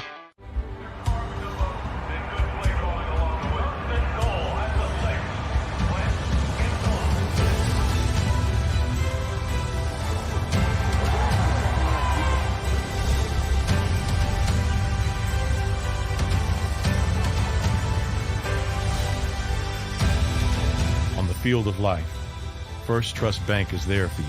Champions on three. 1, 2, 3. Because Philadelphia dreams deserve a Philadelphia bank. All right, did you know I was the mommy slam dunk champion? Really? Yes, really, don't sound so surprised. Let's see it. Oh, you're ready. All right, here we go. Let's hear the crowd. So go to right, go to left, fake 'em out. Mama, go up, mama! She did it. Again? You can't avoid gravity, but United Healthcare can help you avoid financial surprises by helping you compare costs and doctor quality ratings. United Healthcare. Uh-huh. At Stateside Vodka, every new customer gets the world's best rocks glass. Free. What's that? A rocks glass? You're telling me that bottle is cut in half? You could say that.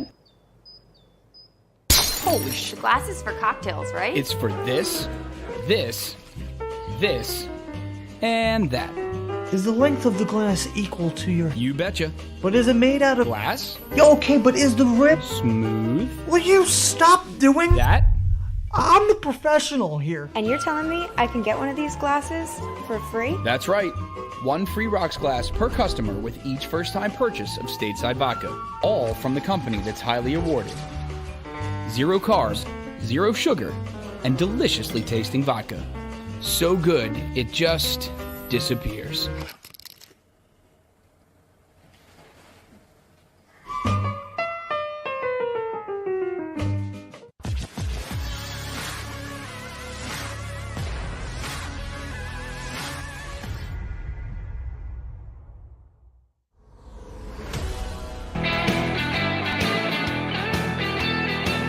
Welcome aboard National Football Show, hour number 2. Don't forget, in hour 3, Manny was part of the first broadcast of the NFL Draft. Our friend Howard Balzer, who is a Hall of Fame voter, works for Sports Illustrated, will be with us at 5:15 Eastern. And then Rick Gosselin from Talk of Fame Network and the Dallas Morning News will be with us. What are the Cowboys going to do? Always have to keep an eye on what's going on in the NFC East.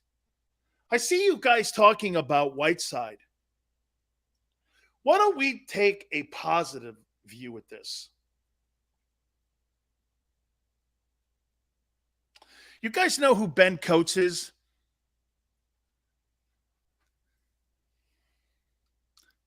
Do you remember Ben Coates? He was a tight end for the Patriots. Do you remember him? Was a wide receiver in college.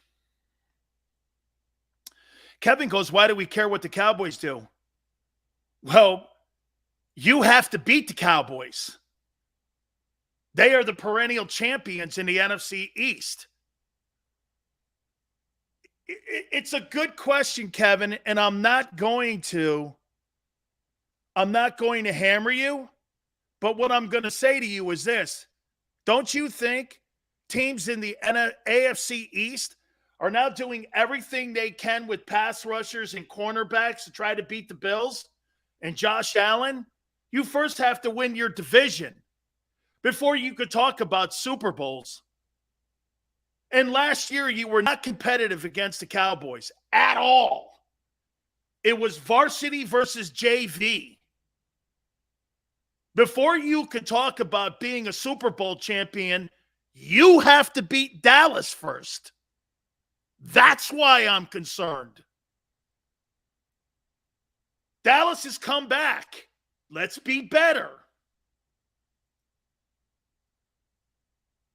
Beat what's in front of you first. Then you can start talking about Super Bowls. When you're division champs, it gives you a hall pass. Because that means you're competitive every year. You're not competitive every year for a playoff seat yet. Not yet. You may be. That's all I'm saying. Beat those guys first. You beat the Cowboys, and you're considered better than the Cowboys, then you're always in the playoff conversation.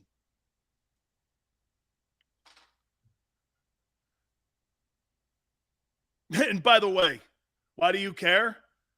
Well, funny, every time I see Lincoln Financial and it's Cowboy Week, why do I feel that there's a different air in the building for that week than any other week? Don't pretend. Okay? Let's keep it real here. Let me get back to a point I was making to you about Whiteside. Ben Coates, remember him?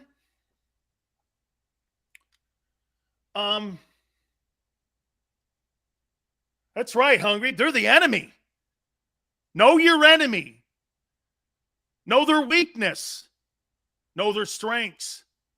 Know when to pull back. Know when to attack. Read The Art of War by Sun Tzu.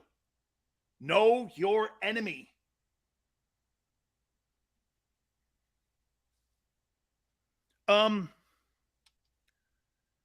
Let's take a positive look at this. That's right, man. Beat Dallas.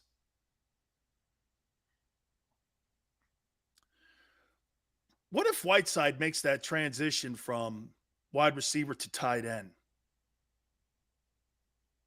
Okay. Paul says Coach is pretty damn good. Yeah, but he wasn't a very good wideout when he came out of college. Okay? He wasn't. And if I were Whiteside, my God almighty, man, I'd beef up as much as I possibly could. Do you know how many chances football teams don't give kids a chance to stay on the team? If I were him, Whiteside, I would do everything I could. Learn the tight end position. What do you want exactly out of me? Do you want me to be the blocking guy? Do you want me to be the second tight end? What if he becomes productive at that position?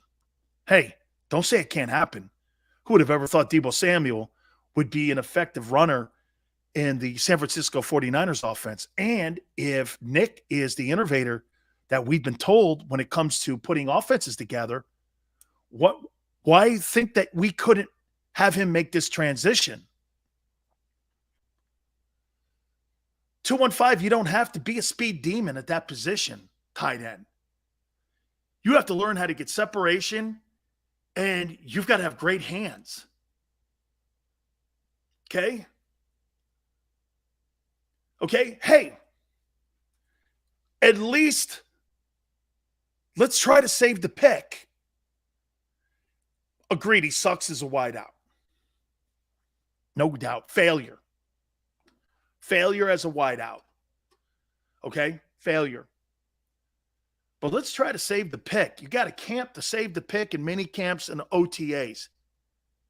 If he doesn't make the transition, I agree. Cut him. But if I could save the pick, what's wrong with that? And again, I'm not giving Howie a pass here at it. We'll kill him for the second-round pick that they wasted on him when they cut him.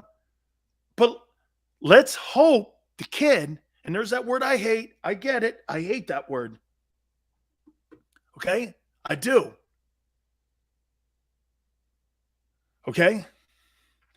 Chris, Gronk's the best tight end I've ever seen. Best. I thought Kellen Winslow Sr. was the best. Okay? Paul says, Sills, Howie slipped something in your drink. That very may well be, dude. Okay, Paul, hey, I can always count on you guys to keep it real, right? Oh, man.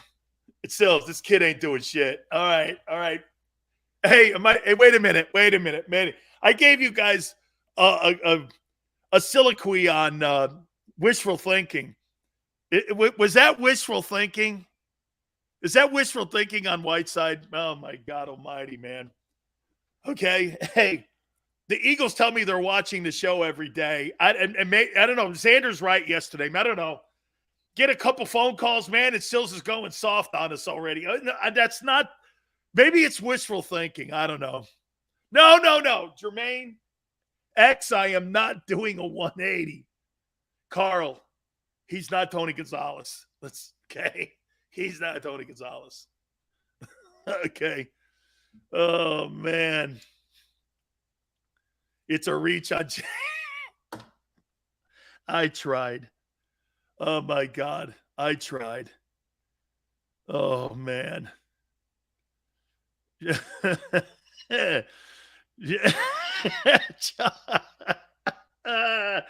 Okay. We don't want the Eagles now to watch the show. Maybe they shouldn't after that statement about Whiteside.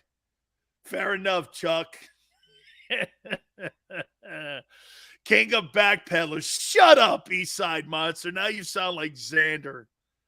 Good God almighty. Hey, people accuse me of not being positive enough. I tried to be positive. Jesus criminy. You guys were trying to turn me into Howard Eskin. Holy cow, man. Hey, you notice, though, I haven't tried to save Jalen Reagor. Get that guy off your freaking team. He sucks. The guy's terrible. Okay? Sills, can you tell Howie or the Eagles to draft Alec Pierce or George Pickens? I think that's one of my wideouts. I think those are two guys I like, actually. 215, I hate Eskin. He thinks that's a merit badge. By the way, yeah, some of those guys over there have been told that, coming on, Merrill's cool, though. Merrill goes like this. I hear you shake the office up a lot. Merrill Reese told me that. I shouldn't say it. So when I asked Merrill to come on yesterday, Merrill goes, hey, so you posted them. I was going on. I got a call. I go, from who? He goes, the Eagles just wanted me to make sure that what I said to you, I had my facts. And it was like, what? They were prepping you? Kind of. So, hi, guys. I go, you're coming on? He goes, I'll never not come on. I was like, okay.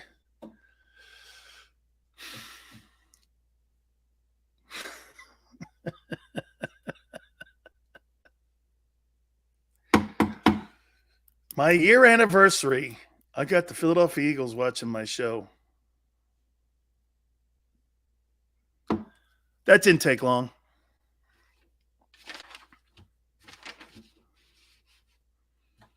That didn't take long.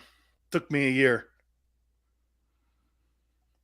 Howie's insecure. So am I.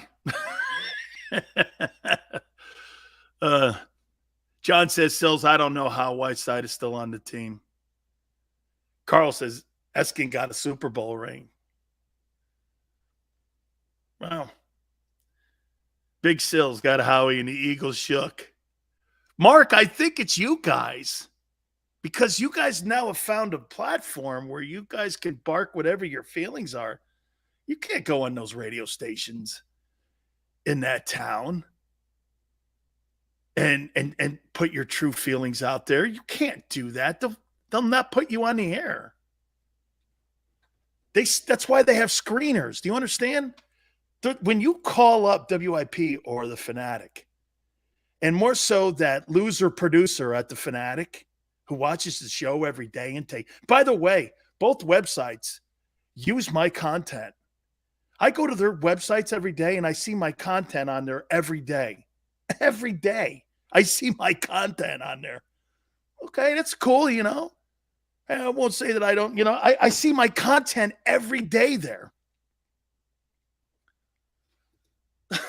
Sanders, like the entire office. Dude, I say it today, it's there tomorrow. Should the Eagles trade up? Okay. I hadn't heard anybody say up. We said it yesterday. There was a topic. Should the Eagles trade up? Poll, yes or no? React. I was like, all right. Okay. Yeah, and that idiotic producer that's over on the morning show, this guy watches my show like he's like he has radar. Those guys would screen you guys, not put you on because the host doesn't want to go off the ledge because they've been informed by your PD. Don't talk bad about the Eagles. You know, we have business partners. And I agree. To a point where, get this, you can't make it personal. Most hosts don't know how to not make it. I mean, I've made nothing personal. Oh, Feast, you like me? Really? My aunt sometimes would question that, whether you guys, she says, you guys are crazy, man. Chris goes, they don't like us either. I'm working on Chris Long. Rico, by the way, Keith Byers is on Friday. You guys like Keith Byers? He's one of he's one of Jerome's best friends. So he, let me see here. Maybe I could show you this. So Keith, I got a nice message from Keith.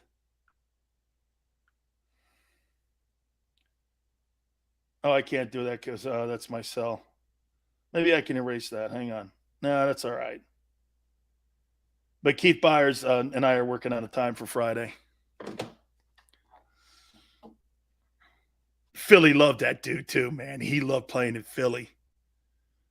Keith Byers, man. You know who else I'm working on too? Keith Jackson. Keith Jackson, man. He's down in South Florida. My boys are reaching out to him for me. I don't have a number for him. And I'm going to get Keith Jackson. I'm trying to get Keith Jackson and Keith Byers on at the same time. I played against Keith when he was at Oklahoma. And Jerome and I were at UM. Oh, man, we had great battles. Oh, and Keith Jackson, man. Keith Jackson and Jerome actually got into a fight on the field when we beat OU. And they were thick as thieves, man. They were thick as thieves. Keith was a beast, though, for the Eagles, wasn't he? Did you guys like him? Did you guys like Keith Jackson? Keith Jackson and Keith Byers, the two dudes I'm working on right now.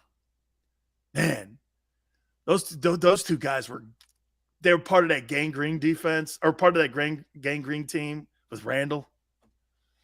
Man, Keith was good. I think Keith actually was a better pro than he was in college. I do. I think he was a better pro. Of course, we love Keith Jackson. That's like asking if you like a cannoli. Thanks, Jeff. By the way, no nuts in my cannoli.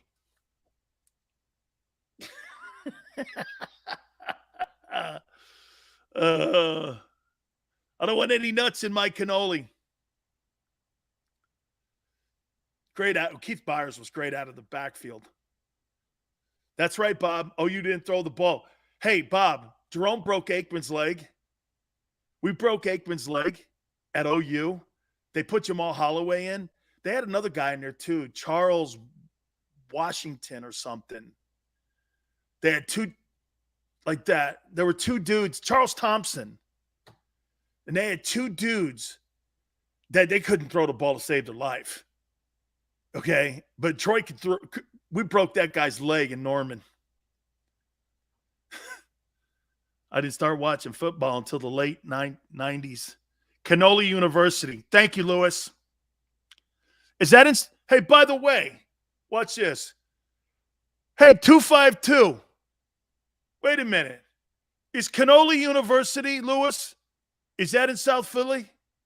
You know, South Philly. South Paul, South Philly. You know. Yeah. You know, South Paul, South Philly. You know. Cannoli University. Oh. Still show the buyers a hit on Pep. Hey, and they played college ball together. Dude, they played college ball together at OSU. Jerome.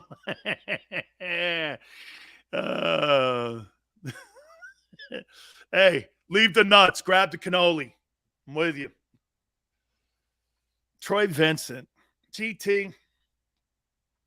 Troy Vincent now, he's kind of like a traitor now. You know? He's works with, you know, the NFL.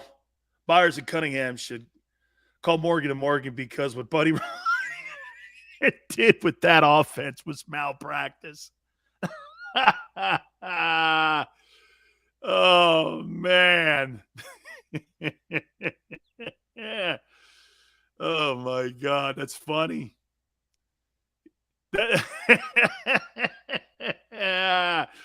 Oh, my God. Yes. Hey.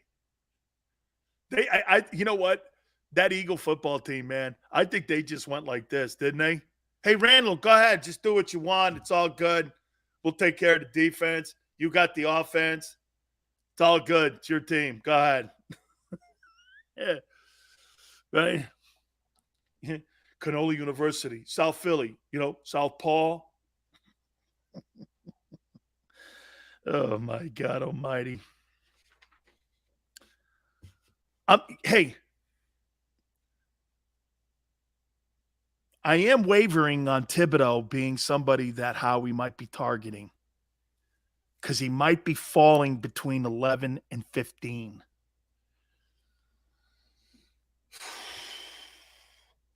Chris, Randall's a strange bird, dude. He is. He's a strange bird.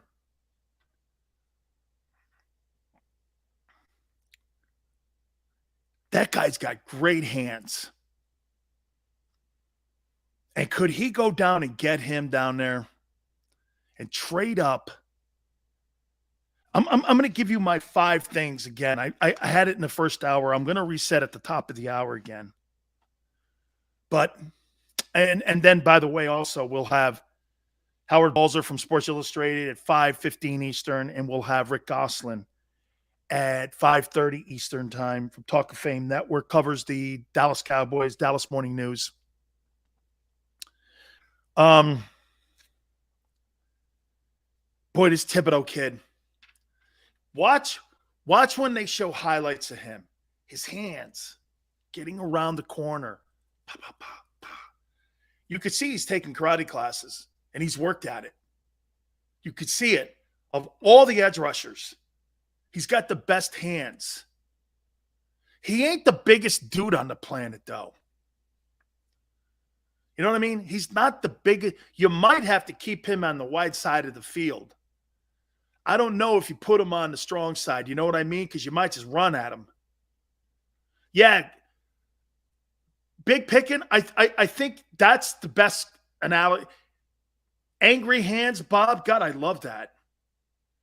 Thibodeau is awfully skilled. Very skilled. Remember, he had to go against Penei Sewell, who's up in Detroit. You know what I'm saying? I mean, he had to go against some really good offensive linemen because that's who Mario Cristobal brought in. How many moves do defensive typically have? Oh, yeah.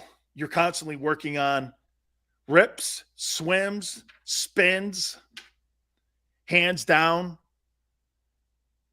power rushes, bull rushes. You're constantly working on games, stunts, run stunts, pass stunts. It's all footwork. Lamar Leachman taught me that. Used to be the Lions D-line coach and plus the Giants D-line coach when he had Lawrence Taylor. We used to work on footwork all the time. It really is. It really comes down. It really comes down to the player you're playing against. We'll talk more about that. Hour 2's coming up. Please hit the like button. Final hour of the program here on the National Football Show. Keep it right here with Big Sills. It's the biggest, most important draft in the history of this Philadelphia football franchise. The JAKIB Media Sports 2022 NFL Draft Special.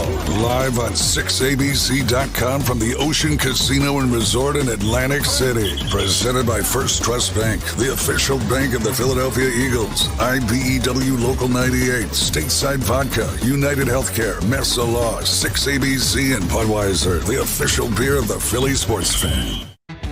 Go for the midnight dares. Go for the memories. Go for the view that goes on forever. Go for the bubbles in your bathtub and in your drink. Go to bed whenever you want. Or don't. Go for him. Go for her. Go for the win. Go to Ocean Casino Resort. Book your trip at theoceanac.com.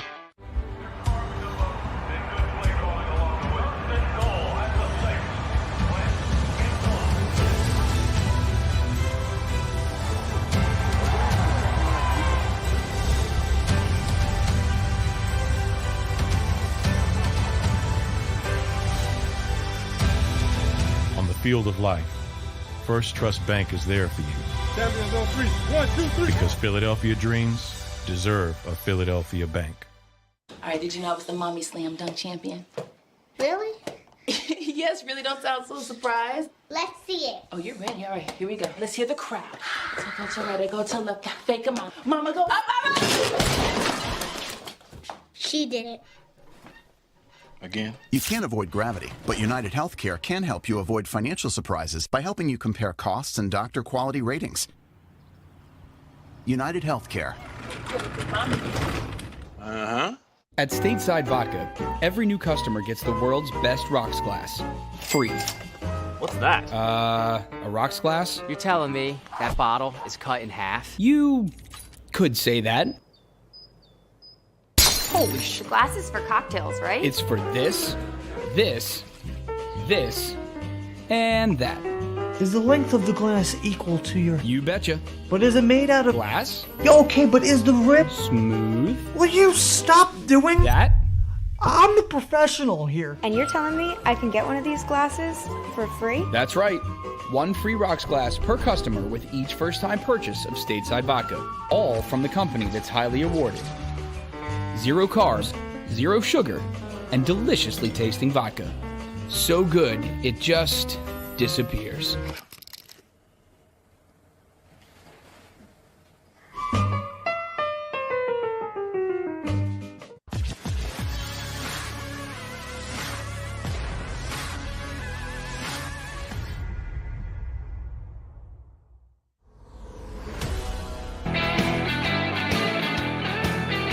Welcome back. National Football Show, hour number 3. Big Sills, Power Pack Show, and we'll reset everything here also from Sports Illustrated at 5:15 Eastern Time.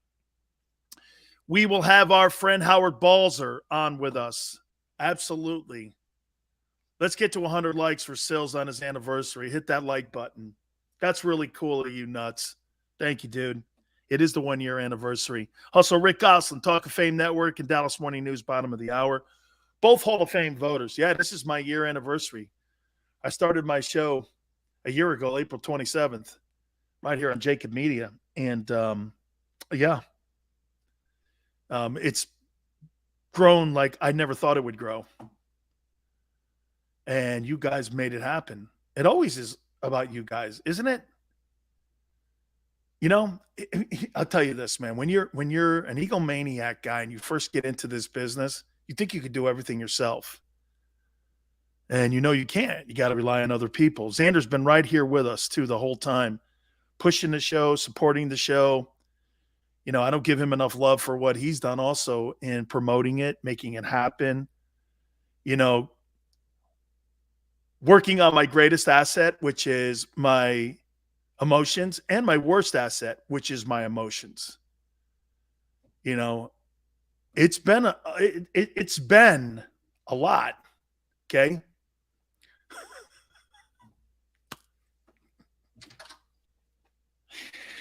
No circle jerks, Sil. All right. God, I got to learn about Philly, man. Sorry, for a second, I thought I was speaking to everybody in LA. Because everybody back east, all right. Because this is what my friends would do. Jesus. Okay, enough. All right, I get it. Oh, isn't that something about us, man? People from the East Coast, Northeast, man, we can't take compliments to save our lives. Hey, thank you. Yeah, all right. You know what I mean? People can't take it, man. They hate it. Oh, man. Really crazy, man. Really crazy. Really. Oh, by the way, before I get started here, can you indulge me for about 5 minutes here? Dear God, thank you. Thank you so much for the news today. That lowlife Mark Emmert has stepped down and will be stepping down as the president of the National Communist Association of America. Thank you. He has been an ass bag the entire time that he has run the NC2A. He has never thought about the kids. He's never in a million years ever thought about what was the best interest of the kids. He's always bitched and moaned about money, not ever ending up in the kids' hands, and always wanted the wealth of everything to go with the schools, the presidents, the ADs, and the coaches. Even though you could borderline call it slave labor. You work for the state. It's like a communist mentality. Thank you for stepping down, fascist. Hate that guy. I hate that guy. I hate that organization. Why are you even there? Seriously, tear it down. Tear it down. See, they thought they were going to go after Penn State.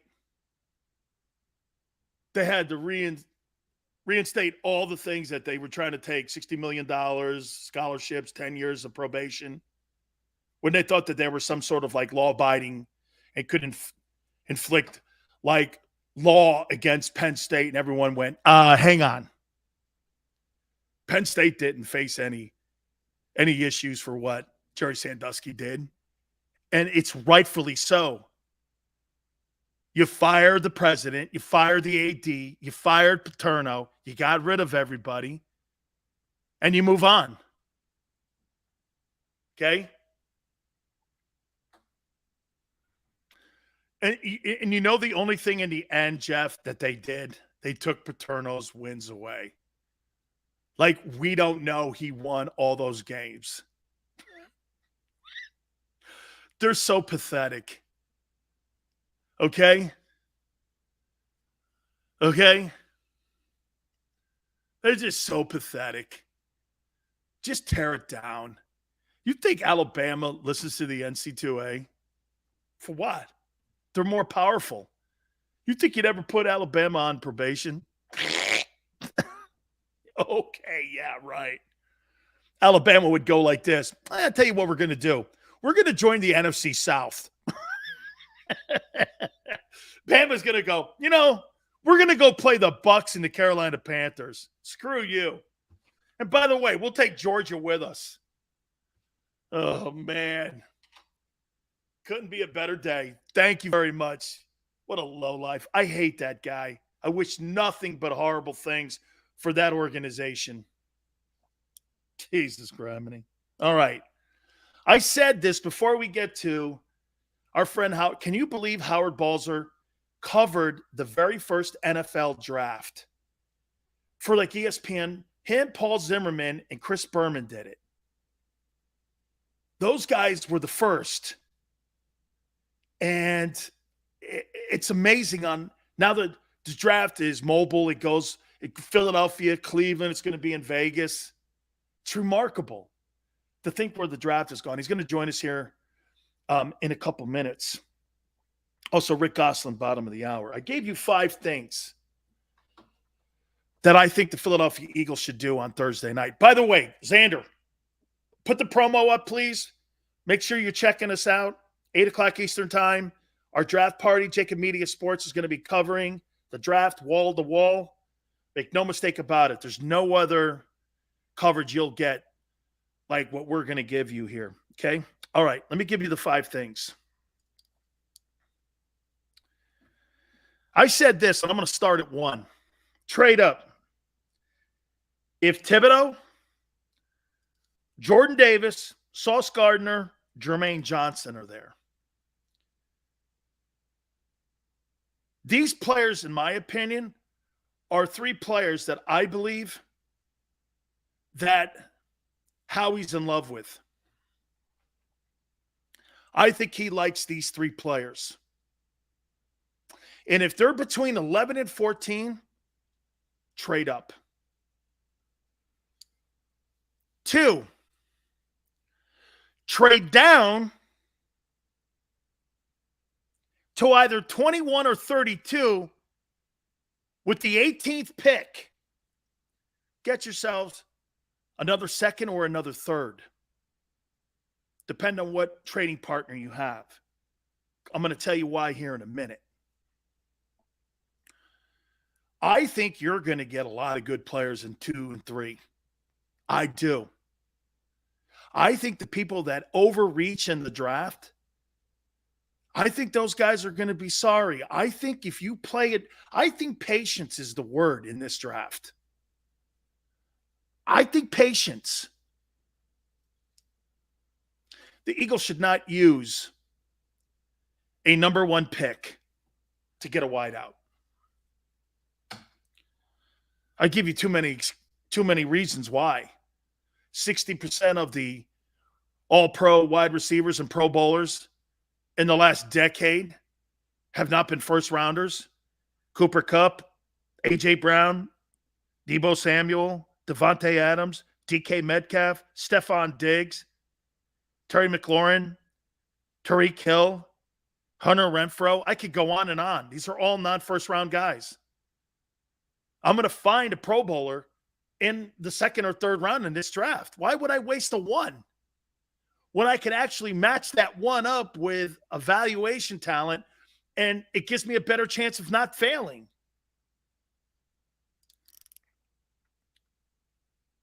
Find an impact safety. I got him. Cross in the 3rd. Cross in the 3rd. 4'3", 6'3", kid from Maryland. I don't think there's that much difference between him and Kyle Hamilton. I just don't. I watch both guys play. They look like the same guy to me. Why would I take a 1 because he went to Notre Dame and the other kid went to Maryland? That's not a good enough reason. It's just not a good enough reason. Okay? So to me, I can get an impact safety in the 3rd round. Get a punter. Matarazzi. You talk about changing field position. To me, when you got a quarterback that you're trying to develop and you have a lot of 3 and outs, especially when you're a run-oriented team like Eagles are. You need to change field position. Do you know what a weapon Ray Guy was when he was with the Raiders? The guy was he may have been one of their most important offensive weapons of all time. Okay? He may have been. Xander loves the kid too. You grab this guy here, he'll change field position on you and allow your defense to be on the plus side of the 50. Ray Guy was so important. Man. Yeah, Steve, he's from Arizona State. Or excuse me, he's from San Diego State. The kid's going to get drafted high. I think somewhere in the rounds 3 and 4. All right. I cannot believe that my friend Howard Balzer Howard must be looking back at this and going, okay, what was the first year, Howard, of the draft? On TV, you mean? On TV, when you did it with did you do it with Paul and with Chris Berman? No, Chris wasn't at ESPN yet. Paul, a lot of people always say that to me. Well, no, Paul he came on for the first time the next year in 1981. But he was not on the first one. It was 1980. And the analysts, I was in Bristol with Bob Lee as the anchor. And the other two analysts were Upton Bell, who's still active. I don't know what he does in New England still, but of course the son of Bert Bell, who was the owner of the Philadelphia Eagles back in the 30s and eventually became NFL commissioner. So he was on that show. And there was another Philadelphia connection, Vince Papale, the subject, of course, of the movie Invincible, who made the Eagles in 1976. I think it was in 76. I know that was Dick Vermeil's first year when he had open tryouts because they didn't have draft picks in the first 3 rounds that year. And so he just had open tryouts. And Vince Papale was working as a bartender in Philadelphia and tried out and actually made the team and made a movie. And so he was on the panel. So you had Papale, Bell, Upton Bell, yourself, and Chris Lee. And Bob Lee. Bob Lee. And that was in Bristol. And then in New York at the draft site was George Grand and Joe Thomas, the former NFL general manager, who wasn't working with the team at the time. And I think another ESPN anchor, might have been Sal Marciano, was also part of that first draft. And that was about it, Dan. I mean, there weren't cameras at other places, and it was just bare bones. And they did have a reporter. I remember it as Leandra Riley. It might have been someone else who had a camera and a microphone and went into the balcony at the hotel where it was interviewing Giants and Jets fans. And that was the ESPN draft at that time, the first year, 1980. And I'm always been humbled to be a part of it and be a part of it for the first 9 years. And here we are in this is the 43rd one that will be televised, and 42 years ago. Pretty incredible. God, Howard, of all the things you've done, man, I mean, it's a legendary career. You're a Hall of Fame voter and one of the most revered guys I know in the business, and a guy that I respect so much, and you know this. I mean, that is just incredible that you were there to see at the very beginning. Did you have a draft board? No, there wasn't a board. We just winged it. The homework you must have did. Oh, I mean, where did you get the homework? Where did you get the intel on the guys? Yeah, I'll tell you a funny story about the board. Is that about a quote draft board? We didn't have one for several years, and then I think it was 84, might have been 86, whatever year it was. I was in New York, not at the. I was in New York a few years, but this particular year, they had put together a huge, and I talk about a board, it was this huge draft board. And I was standing in front of it with Chris Berman. And they would come to us every now and then and say, okay, look at this. The number 3 guy isn't there, is still there. What's going on with him? What might this team do and all that? And no one knew who did the board. All we knew was the ESPN draft board, right? Well, Mel Kiper had, I believe, his first draft with ESPN was somewhere around 84. And he was in Bristol giving his opinions and all that, right? And so after that draft, when I was with Chris at the board, what they would do is each year they'd ask us all to send in our thoughts on it, what we thought they could improve on, different things that, the production, the broadcast could do better. And so I said, well, I was there at this big board with Chris Berman, and no one knew whose board it was. All we knew was an ESPN board. So I said, Mel Kiper has a board. That's what he does. He ranks the players. He does mock drafts, but he ranks the players in order and all that. If anything, Mel Kiper, if you're going to have a big board, you should have Mel Kiper with it. The next year, Dan, I wasn't in New York anymore. They sent me somewhere else. Mel was in New York, and that was the birth of Mel Kiper's big board. That's incredible. What an absolute incredible story that is, and how this thing has grown so much. Let me ask you this: is the '83 draft, in your opinion, the greatest draft of all time? Well, it has to rank up there. I mean, there's no when you look at, I don't know, all time. You look at the Pittsburgh Steelers. This wasn't on TV back in '74, I think it was, when they, like in the first 5 rounds, they themselves drafted, I believe, 4 Hall of Famers: Lynn Swann, John Stallworth, Mike Webster. Boy, there's another one in there. It's escaping the top of my head right now. Was it? But that draft was it Mel Blount? No, I don't think it was Mel. Boy, I'd have to look it up. But be that as it may, the where's my train? In the 1983 draft, 6 quarterbacks, and which included what? Hall of Famers: John Elway, Jim Kelly, Dan Marino. And that ended up being the story of the draft. Obviously, the Elway story just took all the air out of the room, because he had said he wouldn't play for the Colts, and were the Colts going to trade him? And there was tons of draft rumors. And the crazy part of that, someone put on Twitter last night, Dan, a little clip from ESPN from that draft. And I was there with Paul Zimmerman in New York with George Grant, and they had it was about a 1:30 clip. So I hit it and played it, and we're debating. And Paul's talking about the Raiders, and I'm talking about, the Patriots have an offer on the table. We'll see what happened. And in my mock draft in the Sporting News that year, believe it or not, I usually didn't predict trades, but I predicted a trade with the Broncos and the Colts for John Elway. And then at the end of this little clip, I said, and keep your eye on Denver. They might get into this at the end of the day. Well, they made the trade, but it was a week later.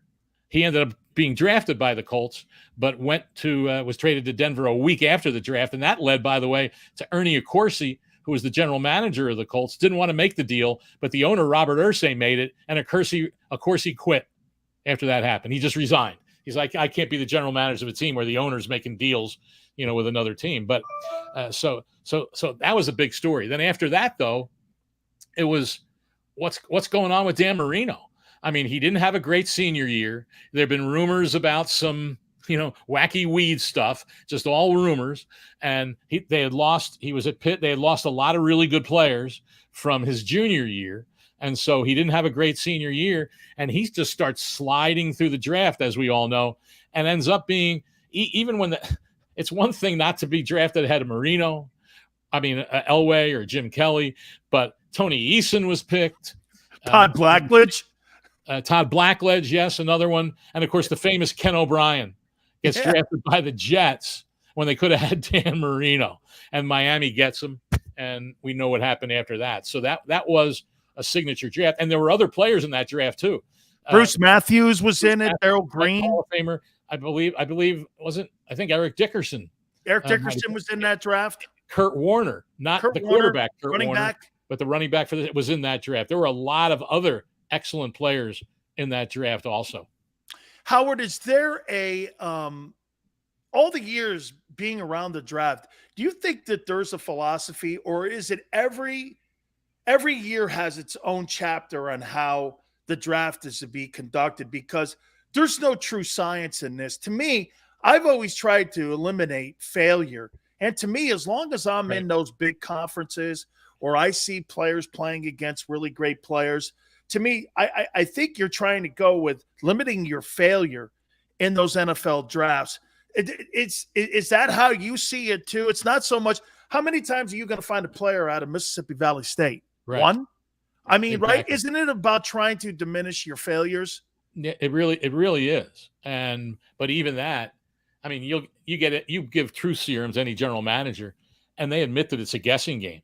I mean, yes, there's a certain group of players that you just know they have what it takes in here and in their heart to play in the NFL, and they have the work ethic. But a lot of guys you just don't really know. And how are they going to be once they sign that big contract, especially the high picks, especially the first round guys? And we know there's about anywhere from a 33% to a 50% bust rate among first rounders. And I never liked Dan using the word mistake. Oh, the team made a mistake, because they're going with the best information available and hoping to make the right decision that that player is going to fit with their team, going to be coached up, and that they win some games. Because how many times do we see guys get caught up with teams that change coaches, change coordinators, and they're constantly having to, be in new schemes? I mean, I remember, who was the quarterback from Auburn? Oh goodness. Pat Sullivan?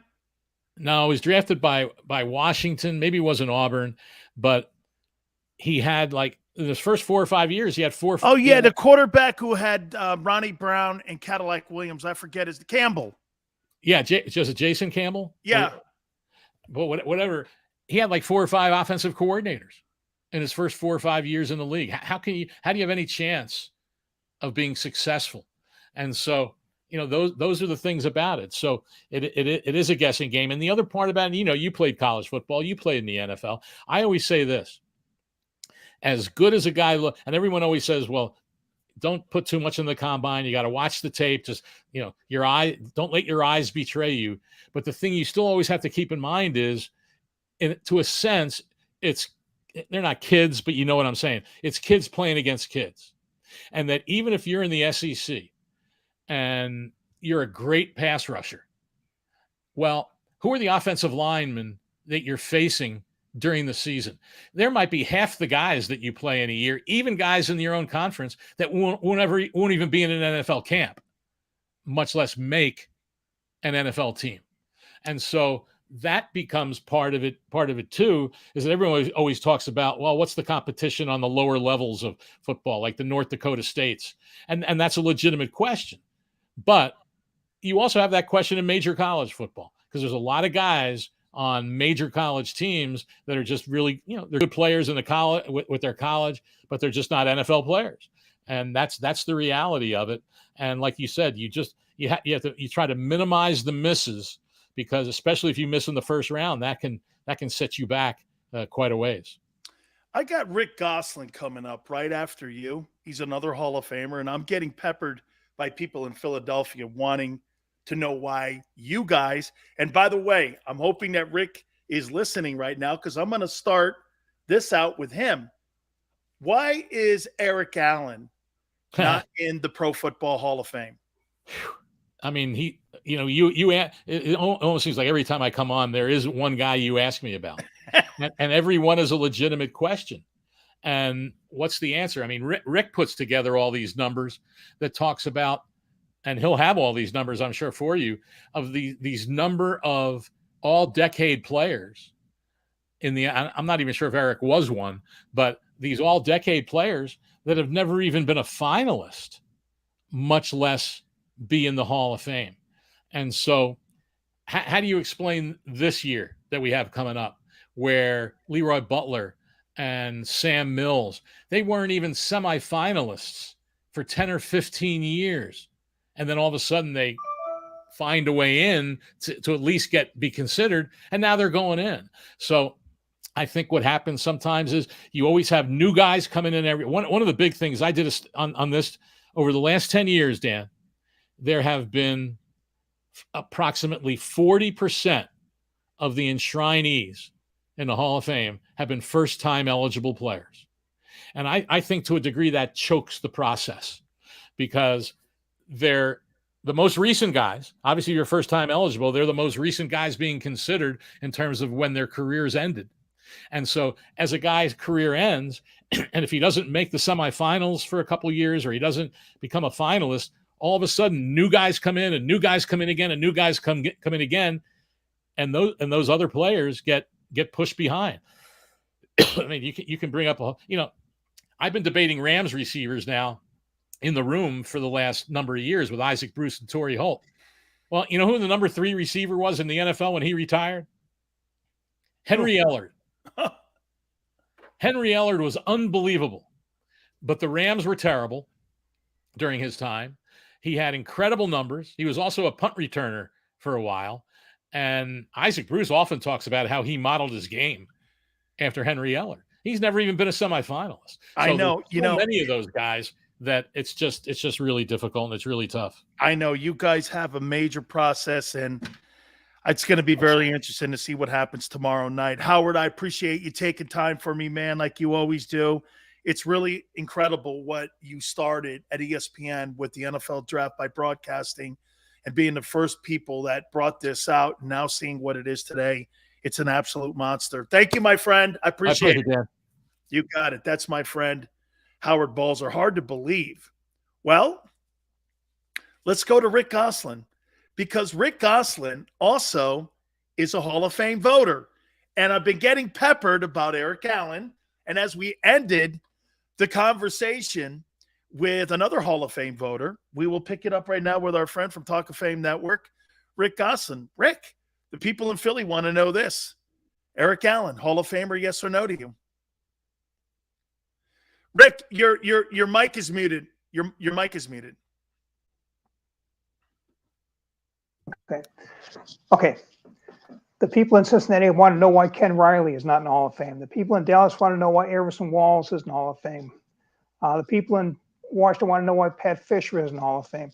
There are 6 all-decade cornerbacks in the senior pool, and only one has been discussed as a Hall of Fame finalist.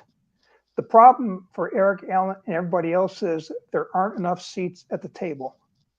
There are a lot of great players. I listened to the end of the Howard interview, and he's right. There are 58 all-decade players in the senior pool, and 52 of them have never been discussed as Hall of Fame finalists.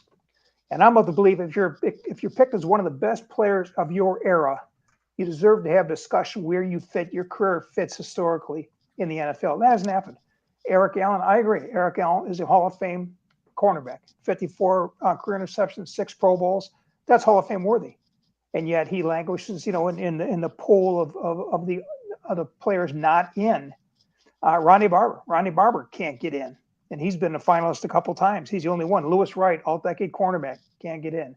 Lester Hayes, all-decade quarterback, been a finalist a couple times, can't get in. It's sad that we have so many great players that are Hall of Fame worthy that haven't been discussed and can't get in, and Eric Allen is in that group. Rick, is it becoming harder to make even the final 15 now, to where, like you said, I mean, hell, if you get into the 15 now, just to be considered for that. I mean, there's a guy in Cornelius Bennett who I constantly go on and I go, you should not be gauged because he lost 5 Super Bowls. To me, he won 5 conference championship rings. He's a 7-time Pro Bowler. He was one of the staples on that 4-time in a row AFC Championship Bills team. And he kind of gets mentioned every now and then. And I go like this. This is just me, Rick, talking. Right. Jason Taylor's not a better player than Cornelius Bennett. And if you think he is, I think they're comparable, maybe even. Fred Dean, Cornelius Bennett, I don't know. I mean, is it just becoming because the players now, even with the guys becoming eligible now, it's just becoming so flooded maybe there needs to be a change in the process. How do you see about the logjam that's now going on with guys like Eric Allen? Well, there will be a change in the process. They're talking about 3 seniors apiece now for the next 3 years. That'll help. But the problem is I got a list of 136 seniors that I think need to be discussed. They either had a career achievement or a career worthy of discussion. And of that 136, 124 have never been discussed. And the senior pool grows each year, especially when we start putting in, like Howard mentioned, all these first ballot guys. You're pushing worthy candidates back to get in guys on the first ballot. And I don't see the rush to put all these guys in the first ballot. You got a 25-year window. If you're a Hall of Fame caliber player, you got to get in at some point anyway. But we're in such a rush to enshrine all these guys in the first ballot. It's pushing sliding all these worthy players down. And after a couple of years, they get lost. Cornelius Bennett has gotten lost. This guy was a defensive player of the year. One of the issues, and Howard mentioned it, 64% of everybody in Canton made all decade. I think it's 66% of everybody in Canton won a championship. Cornelius Bennett doesn't have those 2 check marks. And that's probably one of the issues with his case. But he is a Hall of Fame player. He deserves to be discussed, and I think enshrined. Same thing with a guy like Mark Gastineau, two-time defensive player of the year, 6-time Pro Bowler. He's one of the guys, I know the sack total, they've kind of adjusted it a little bit. It's unofficial, but they went back, I think, to 1960, Rick, where now they've added some sacks to certain guys' numbers now. Right. And so I saw where Gastineau was. Him and Reggie White are the only guys, if you put their playoff games together, had a sack in every game that they played. And he's never even been considered. And that's the issue. He's in the senior pool now, and he needs to be discussed. Say what you want about Mark Gastineau. He had a career that is worthy of discussion, and he hasn't gotten that discussion. I can give you 100 names like that, Dan. It pains me. Every year we go into the Canton for that senior meeting, and we pick one guy, and I feel worse for the 14 that didn't get it than I do feel good for the one guy that did, because that's another year. These guys are 50, 60, 70, 80 years old. They're getting pushed back another year. And it's not fair because so many of them are Hall of Fame worthy. They should have Hall of Fame jackets, Hall of Fame busts, but they can't get in the room. And I tell the people in Dallas, you're not a Hall of Fame candidate until you're a finalist, because we don't discuss you until you're a finalist. I think that's one of the things that can be corrected. I would love to see a second meeting, a non-voting meeting. We all get together and just bring up everybody who needs to be discussed, and let's figure out who's sliding through the cracks, and let's adjust the process and get some of these guys in before they fall into the senior pool. You think we're finally on this one here, on this topic here? You think we're going to see more players like Jerry Kramer, right, where he had to wait decades like that, when we're talking about players like Allen or Bennett or players that should be considered for the Hall of Fame, where it's going to take a good 2 decades maybe to get some of these guys in, and you're hoping that they're still standing up, but that's just where the process is right now. Yeah, it's going to take longer than 2 decades. If we do the 9 over the next 3 years, that takes my list down to 127. That's crazy. And the pool grows every year with this guy going in, that guy going in. The pool is not shrinking. It's not like we have a list of 100 people and one by one we're going to knock them all off. The pool is growing faster than we're enshrining players out of that pool. And that's the difficult part of the process. We're not discussing enough people. We're not cycling enough people through the room. And that's the major problem I have with this process. I'll give you an example. I was covered the Chiefs in the 80s, and they had a cornerback named Albert Lewis, one of the great kick blockers of all time. Catch-up speed, he is a Hall of Fame worthy player. Yes, he is. But he didn't play for a championship team. He wasn't all decade, and he's never even been discussed. This guy was as good a corner as I've seen. He's the first guy I ever see jump a slant from the inside. This is a great player that cannot be discussed. That will not be discussed because he's being punished because he played on a team that didn't have a quarterback and didn't win. Was the selection on Carmichael from the Eagles, was that a close decision to get him in? Well, yeah, it was a separate group. It wasn't the Hall of Fame committee. It was a centennial panel. Oh, I was on that panel. He was picked over Drew Pearson. Drew Pearson was a first-team All-Decade receiver from the 1970s. Harold Carmichael was second-team All-Decade receiver from the 1970s. I was puzzled by that. There are a lot of things that puzzled me on that committee. I think it's good that we brought out a lot of players that were deserving, but I think the premise of the committee was to go back 100 years, 10 decades, and find the players and the coaches that have fallen through the cracks. So what do? We picked 2 coaches from the 90s and 2 players from the 80s. Almost a third of the class was essentially modern era. And I think we lost sight of what the idea was of that centennial class. We should have gone back and looked at the Al Wisterts and the Pat Fishers and the Maxie Bonds and given them a little more time than we gave them. Rick, I'm going to end it here. You don't have to comment, but this is my opinion. That committee was made to put Tagliabue in, and no other reason was to put that guy in because he was the guy that hired his hairdresser to cover CTE. And there's no way you or any of these other guys would have voted that guy in. And we all know, the players, we all know you guys would never have put that guy in if they did not make that committee. You don't have to comment, Rick, but I know that because you guys care too much about the game. Yep. Guy had his hairdresser talking about CTE. Let me get on with the Cowboys. By the way, I had Jimmy on yesterday, and I asked him about, before I get into Jerry Jones and this draft coming up here, I asked Jimmy what Jerry's responsibility was on the Charles Haley deal, and he goes, oh, well, it was, yeah, man, he picked him up at the airport, and he drove him over to the facility, and that's when I first got a chance to meet him personally. I go, so he didn't really have like what Skip says and all that. He had nothing to do with it. They called me, and John McVay called me, and I said, yeah. It still goes on to this day, doesn't it, between us? Yeah. When Jerry bought the team, he told Jimmy, look, you run the football side, I'll run the business side, we'll be a success. Jimmy had it written into his contract that he has final say over all football matters.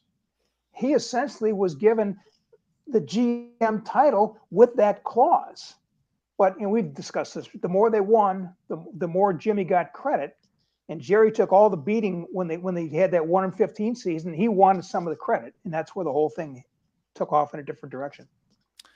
It's still Jerry's show, though, right? The NFL draft tomorrow night. It's still his show to run. He'll have final say. Will McClay puts a pretty good draft board up. They've had some good drafts last 4, 5, 6, 7 years, and they've been sticking to the board. Back in the 90s and 2000 decades, they were reaching all over the place. They were not trusting their draft board. They've learned to trust their draft board, and they've gotten some pretty good players. Getting Dak Prescott in the 4th round, getting Parsons when he slid to him at 11. I mean, they've done a good job of drafting. Yeah, Jerry is making the pick, but he's making the pick off of a very sound draft board for a change. Do you agree, Rick? It's not so much that the Cowboys haven't really drafted well, because I agree with you. It's the fact that they fall in love with their guys and they overpay for their guys before their contracts are coming up. And that's why they're always up against the cap. It's not so much – I mean, they're almost defeating their own purpose, aren't they? They're doing a great job in drafting and not free agency. They're developing the players. But then when you got issues like you got to let go and jettison Amari Cooper, you got an overpaid Zeke, you have almost buyer's remorse on – you almost killed the 4th round that Dak was drafted in by overpaying him. So it's been more money issues that the Cowboys have fallen into trouble with here. Yeah, that's their issue. They fall in love with their players, and they want to keep their players. The problem is status quo hasn't worked for 25 years. They keep bringing back and overpaying guys that haven't won for them. I mean, I can only imagine in a cap world what Michael and Troy and Emmett would have gotten, guys that actually won. They're paying guys now like they're championship players. This team hasn't been to a conference title game in 25 years. And the problem is they fall in love with their players, and they feel they want to keep their name players and the good draft picks they've had, but those players haven't won. They need a shakeup. They need to do something dramatic that changes the fortune. You can't keep overpaying guys that haven't won. You're not paying them to play football. In Dallas, you're paying them to win championships. They haven't won championships, and yet they've got all these big contracts. You're 100% right. When free agency starts and everybody's got fresh money, the Cowboys are renegotiating deals to free up some money and pushing the debt back further. So they're never out of cap jail. You think they have buyer's remorse on Dak Prescott? Yeah, I don't know that he's not Patrick Mahomes. He's not Drew Brees. He's not Aaron Rodgers. He's not Tom Brady. I think those quarterbacks elevate the play of those around them. And I think in Dak's case, the cast has to elevate the play of Dak. You know, when Before they got Cooper, when they're going receiver by committee that 1 year, Dak struggled. When Zeke had suspension and sat out, 6 games, Dak struggled. If you give Dak the best offensive line in football, a running back that can contend for an NFL rushing title, and 2 Pro Bowl receivers, a Hall of Fame tight end like Jason Witten, he's a good quarterback. But they're paying him money to lift the play of those around them, and I'm not sure he's that guy. The weaknesses on the Cowboys that you think they need to address on Thursday night? Screaming need for offensive line. This has historically been one of the best. Rick, now they're in now a retooling stage because Zach Martin and some of the guys are still there, but they need to get the other side of the line retooled. Is that where we're going? They've got to rebuild. Huh? They've had a history. This is the number 1 offense in football. You give the offensive line credit for a lot of that. 2 starters are gone in free agency. Tyron Smith hasn't played a full season since 2015. Zach Martin's still there. They feel they got to upgrade at center. The center, Beatas, is undersized. They could come in with 3 new offensive linemen. If you can't block, this offense, it doesn't matter who your skill players are. Everybody here wants them to draft a wide receiver. If you can't block, it doesn't matter who your wide receivers are. They can use a wide receiver. They've lost Cooper now. Gallup's coming off an ACL, probably won't be ready until October. They really don't have a second guy. Cedric Wilson was a really good 3 for him last year. He left in free agency. They really need a wide receiver. They could use another edge rusher. Randy Gregory, they screwed that up and let him leave town. They've been looking for a playmaking safety since Roy Williams left in 2010. This team, for a defending division champion, there are a lot of holes to fill. But I think the most pressing hole is on the offensive line, where you essentially need 3 new players. Final question for you.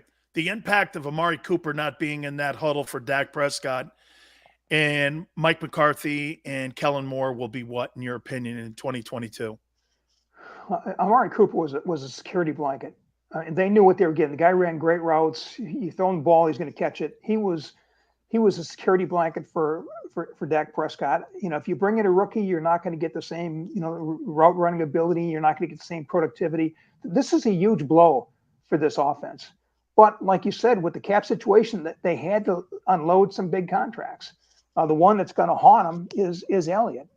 He is now he's not a guy that competes for rushing titles anymore, and yet they're paying him to be one of the 4 or 5 best running backs in football. That contract's going to bite him down the road here. There are just so many cap issues, and you only have so many draft picks to address the needs. But if they don't fix the offensive line, this team's got problems.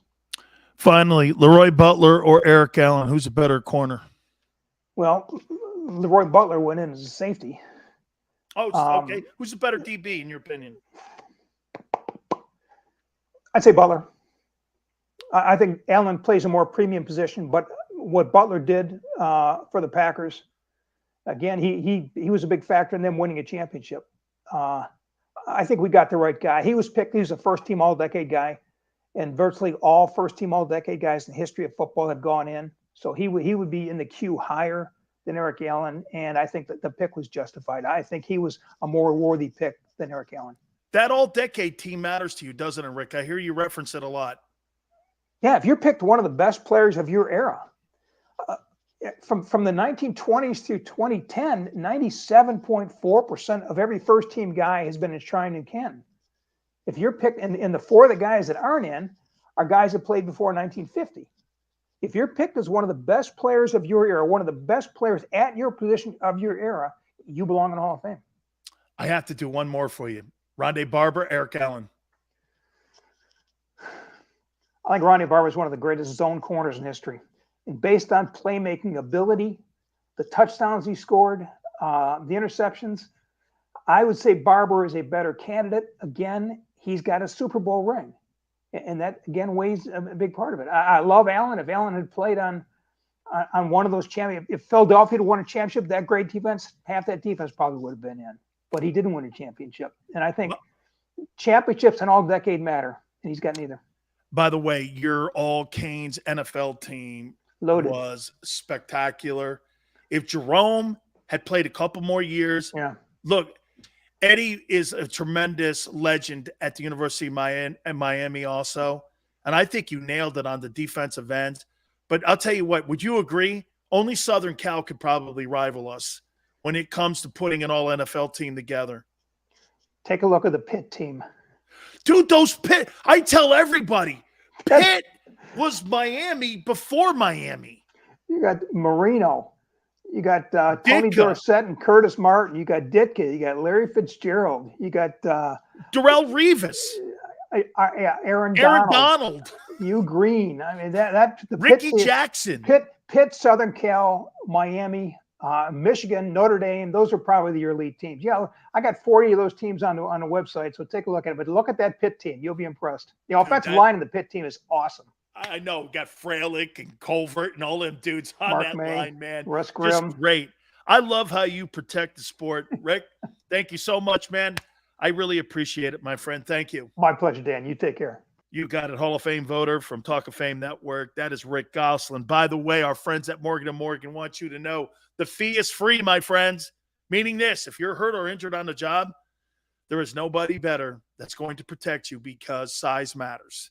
And at Morgan & Morgan, they're the biggest firm in the country. They will not be bullied until they get you the fair compensation that you so deserve at your family so needs. For the people, it's not a slogan, folks. You know what it is? It's who they are. It's what they do. Last 30 years, how about this? They have received $13 billion in compensation for their clients when they go and do battle for you, making sure you and your family are treated fairly. With over 800 attorneys in offices in Philadelphia, New York, Florida, across the country, the army of attorneys battling for you with Morgan & Morgan is second to none. This is what they do. This is who they are, and they will fight for you. Look, the call is free. The consultation is free. Call them at 800-512-1600. That's 800-512-1600.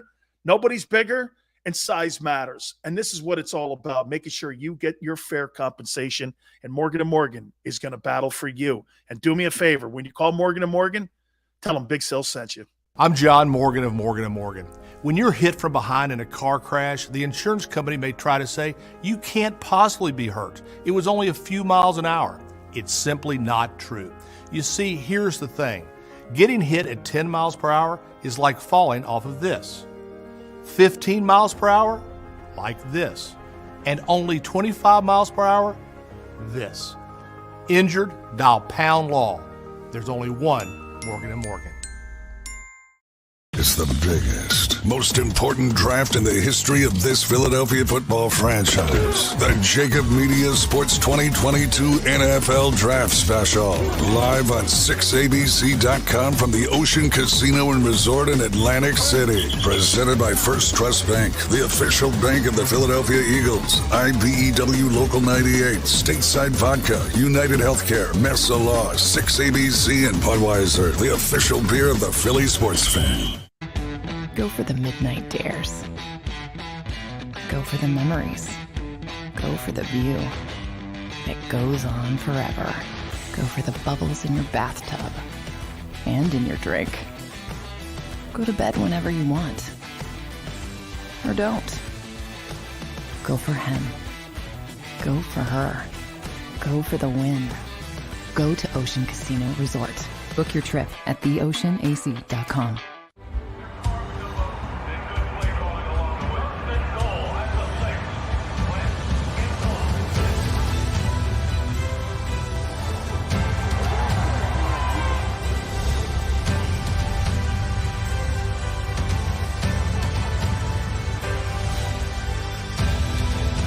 Field of life, First Trust Bank is there for you. Champions on three. 1, 2, 3. Because Philadelphia dreams deserve a Philadelphia bank. All right, did you know I was the mommy slam dunk champion? Really? Yes, really, don't sound so surprised. Let's see it. Oh, you're ready. All right, here we go. Let's hear the crowd. So go to right, I go to left, fake a mom. Mama go up, up, up. She did it. Again? You can't avoid gravity, but United Healthcare can help you avoid financial surprises by helping you compare costs and doctor quality ratings. United Healthcare. Uh-huh. At Stateside Vodka, every new customer gets the world's best rocks glass. Free. What's that? A rocks glass? You're telling me that bottle is cut in half? You could say that. Holy shit. Glasses for cocktails, right? It's for this, this, and that. Is the length of the glass equal to your... You betcha. But is it made out of... Glass? Yeah, okay, but is the rip... Smooth? Will you stop doing... That? I'm the professional here. And you're telling me I can get one of these glasses for free? That's right. 1 free rocks glass per customer with each first-time purchase of stateside vodka. All from the company that's highly awarded. 0 carbs, 0 sugar, and deliciously tasting vodka. So good, it just disappears.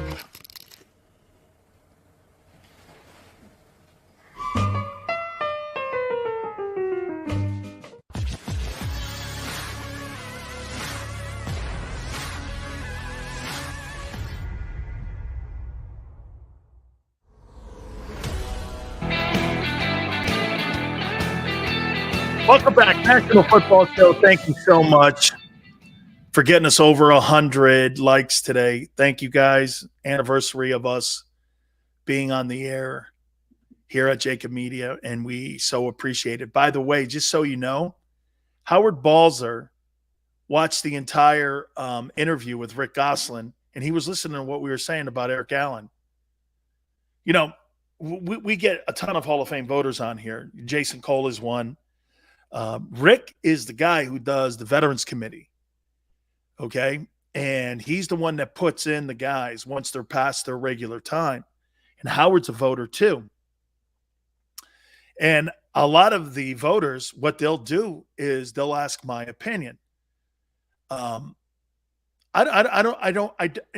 won't say who, but there's a few guys that will send me the final 15. Dan, who would you take? And I have to pick 5, I think it is.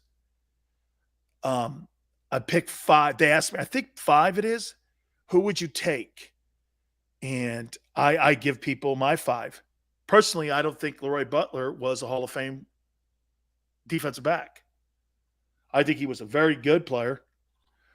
But can you imagine being Eric Allen and you put a Hall of Fame resume together, and the only reason you can't get in is because you're on the log jam on the Jersey Turnpike? Can you imagine that? I'm not in the Hall of Fame because I'm in a traffic jam and I can't get to my destination because I'm on the Jersey Turnpike. Okay? I mean, that would infuriate me. I put a Hall of Fame career together and I got to wait because the log jam and the process is not fair. Okay? Chris says Seth Joyner should be considered for, boy, man, Seth is right there. Seth is such a ball player. By the way, don't forget, Thursday night, 8 o'clock, Seth's going to be in the building doing the draft, and he's going to be covering it with JAKIB Media, so make sure that you check us out here tomorrow night for the NFL draft. That's going to be wall-to-wall coverage. We're going to cover it all day and every day for the next 3 days, obviously, starting on Thursday, Friday, and Saturday, 3 days of the NFL draft. And then I'm sure Monday will be a Grand Slam day. Jim Plunkett's not really a Hall of Famer. Matt Hatter, thank you very much. I think it's great when you get a chance to talk to the caretakers of the sport like Rick Gosselin and Howard Balzer.